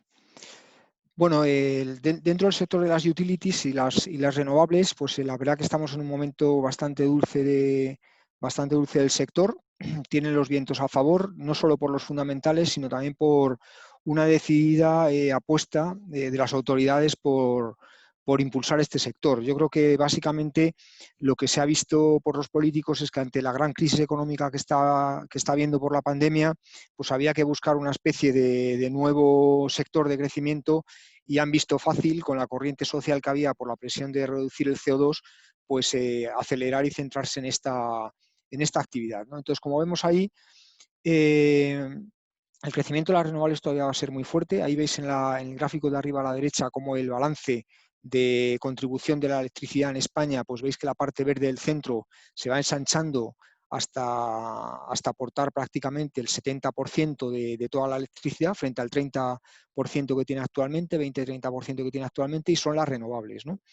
Esto va a venir dado porque, como veis, la parte negra, que es el carbón, desaparece a partir del año 2000. En teoría ahí estaba estimada a partir del 26, pero os puedo decir que todas las eléctricas, tanto Endesa como Iberdrola y también próximamente Naturgy, han decidido acelerar los planes de cierre de carbón y ya se están cerrando hoy en día, y para cierre de 2021 prácticamente no va a haber ninguna producción de carbón en España, solamente una pequeña parte residual en las Baleares porque no tienen suficiente conexión, ¿no? La parte azul de arriba es la nuclear, y también hay un acuerdo ya para irlo reduciendo desde el año 27 hasta el año 35, que desaparecerá en su totalidad, y la parte azul clara, la parte, perdón, amarillo clara, es la parte de del gas natural, ¿no? Esa parte yo creo que incluso puede reducirse mucho más de lo que está puesto en ese gráfico, con lo cual dejaría mucho más margen para las renovables. No sé si sabéis que ayer mismo sacó un proyecto de ley el gobierno que lo que va a hacer es electrificar más todavía la economía, puesto que va a trasladar el coste de las subvenciones a las renovables antiguas, porque las renovables nuevas no tienen subvención, se lo va a trasladar al precio de los carburantes. Básicamente lo que va a pasar es que van a poner las empresas lo van a trasladar y van a poner un recargo al carburante fósil, o sea, las gasolinas, diésel y gas natural, y la electricidad a cambio pues va a bajar solamente por esta medida en los próximos 5 años alrededor de un 13 o un 15%. Con lo cual hay un empuje por parte de las autoridades. Otro empuje que se va a producir es el que se puede ver en el gráfico de abajo a la izquierda, que es la evolución del precio del CO2. La emisión de CO2 tiene un precio. Cada tonelada que cualquier industria emite al aire de CO2 tiene que pagar pues ahora mismo unos 26 euros por tonelada. Esto se espera que se vaya a multiplicar importantemente en los próximos años. Yo he puesto ahí que hacia el año 2023 espero alrededor de 34 euros por tonelada, pero realmente también se está esperando que si se siguen las políticas como la que vimos ayer, probablemente se llegue incluso a 50 y a 100 euros por tonelada, lo cual imposibilitaría totalmente la emisión de CO2 y tendrían que dejar de producir electricidad y cualquier tipo de fabricación que emita CO2, que es el objetivo realmente en el mundo, ¿no? Entonces, bueno, con esos vientos a favor lo que ha pasado es que ha salido un montón, y eso lo veis en el gráfico de abajo a la derecha, han salido un montón de compañías independientes, el sector ha cambiado totalmente. Antes solo había 3 tipos de actores, que eran los actores integrados, que eran Endesa, Iberdrola y Naturgy, los actores de transporte de electricidad, que eran Red Eléctrica, y ya está, ¿no? Las empresas integradas estaban en la parte final de la cadena de valor con la distribución de electricidad, y en la parte del principio con la generación. Bueno, pues lo que han surgido es en la parte del principio de la cadena muchos operadores independientes de generación eléctrica, y en la parte de la derecha muchos operadores independientes de comercialización. Y se quitan de en medio un poco toda la parte de los activos, ¿no? Pasa un poco como el sector de las telecomunicaciones, los activos se van a ir sacando de las compañías, ¿no? Entonces, bueno, esto es lo que está pasando, pero creemos que hay demasiadas empresas que están jugando con las fuertes pipelines que tienen de desarrollo de renovables, pero que en el futuro, cuando ya esos pipelines estén desarrollados, yo creo que van a ser absorbidas por otras compañías o fusionadas entre ellos. Con lo cual, creemos que hay todavía recorrido para este sector, y uno de los drivers que puede haber son fusiones o adquisiciones por parte de empresas como Repsol o las grandes compañías que necesitan alimentar esta producción renovable, ¿no? Y bueno, aparte de esa corriente de apoyo social y político y de crecimiento puro de las renovables, el tema es que los fundamentales también siguen acompañando. Por esto es por lo que decíamos que no íbamos a dejar de lado empresas de crecimiento. Ahí veis que en el gráfico de arriba a la derecha se puede ver como la rentabilidad de las utilities sigue siendo muy, muy alta en comparación con la rentabilidad del bono, ¿no? Pues la línea negra es el bono, que ya al ser el alemán está en negativo, pero el español también está en negativo, y la rentabilidad de las eléctricas se ha mantenido alrededor del 5%, incluso con las subidas de precio de cotización que han tenido las compañías, porque las empresas siguen aumentando la rentabilidad por dividendo. Y luego además tenemos una cosa que es lo que mucha gente no sabe, y por eso cada día se sorprenden más de que vayan subiendo en bolsa las empresas renovables, y es ese gráfico de sensibilidad que os he puesto ahí abajo, ¿no? Que es la sensibilidad del precio de la electricidad, o sea, la sensibilidad de la rentabilidad del proyecto, que es el 9% que está encuadrado en el centro, a las bajadas de precio de la electricidad. Bueno, mucha gente tiene miedo o piensa que el precio de la electricidad va a bajar desde los niveles actuales, que realmente está en 40, 50, hacia los 34, que ya está puesto en mis estimaciones, como veis ahí, o incluso hacia los 20, pero lo que no está teniendo en cuenta es que la escala de la izquierda totalmente, que es la inversión por megavatio, también se está desplomando.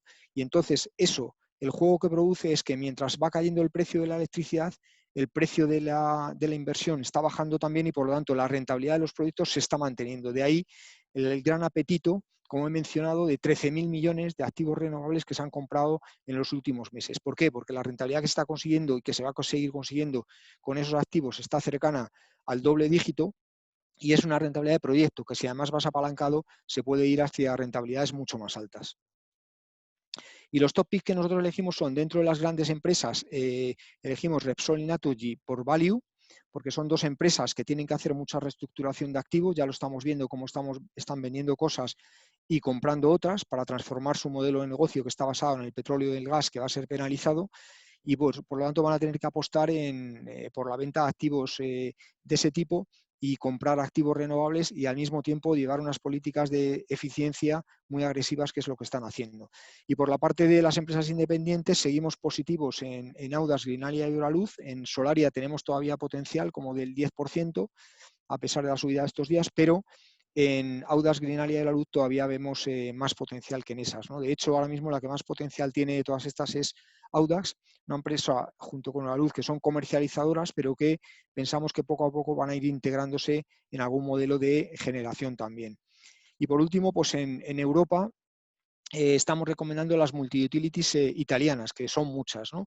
Están repartidas por zonas. Tenemos IREN, ASEA,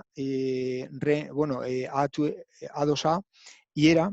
Son compañías que se dedican a hacer todos los servicios públicos. En Italia han conseguido tener un modelo que no han conseguido tener en otros países.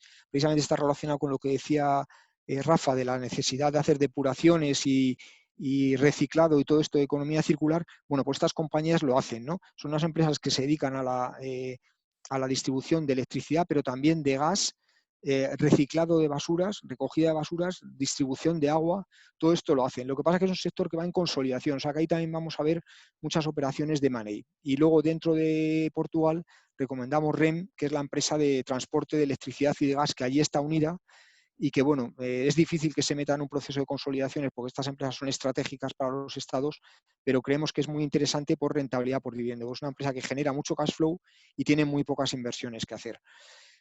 Y esto es todo por la parte fundamental. Voy a dejar de compartir la pantalla y ahora pues quería deciros que vamos a poner en el sistema una encuesta para que vayáis votando un poco a cuáles son los temas que os han parecido más interesantes, y también, por otra parte, si tuvierais alguna pregunta, pues las podría contestar, aunque estoy viendo que no hay preguntas, ¿no? Entonces, bueno, dadas las horas que son y veo que no hay preguntas, pues podríamos cerrar la emisión, a no ser que me hagáis alguna pregunta ahora. Y bueno, pues ahí tenéis la encuesta, que la vais rellenando si no os importa, para ver pues un poco cómo os ha parecido el webinar y bueno, pues los temas más interesantes. Y sin más, pues bueno, como veo que no... Bueno, sí, así estoy viendo una pregunta de José, que es ¿cuál es el precio objetivo de Audax? Bueno, esto lo podéis consultar, los detalles, no eran horas para meternos en detalles en los diarios que hacemos todos los días y en los documentos que tenemos, pero bueno, el precio objetivo para Audax es de 2,9 euros por acción y está a 1,7. O sea que tiene un potencial bastante grande. Es una empresa que ahora mismo, bueno, llegó a estar a más de 2 euros, pero que se ha visto penalizada por una emisión de convertibles que ha hecho, pero creemos que bueno, que tiene mucho potencial y que se va a crecer aguas arriba con generación eléctrica en breve.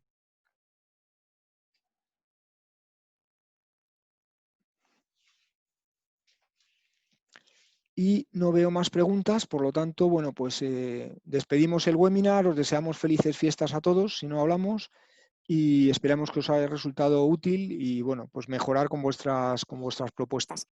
Muchas gracias.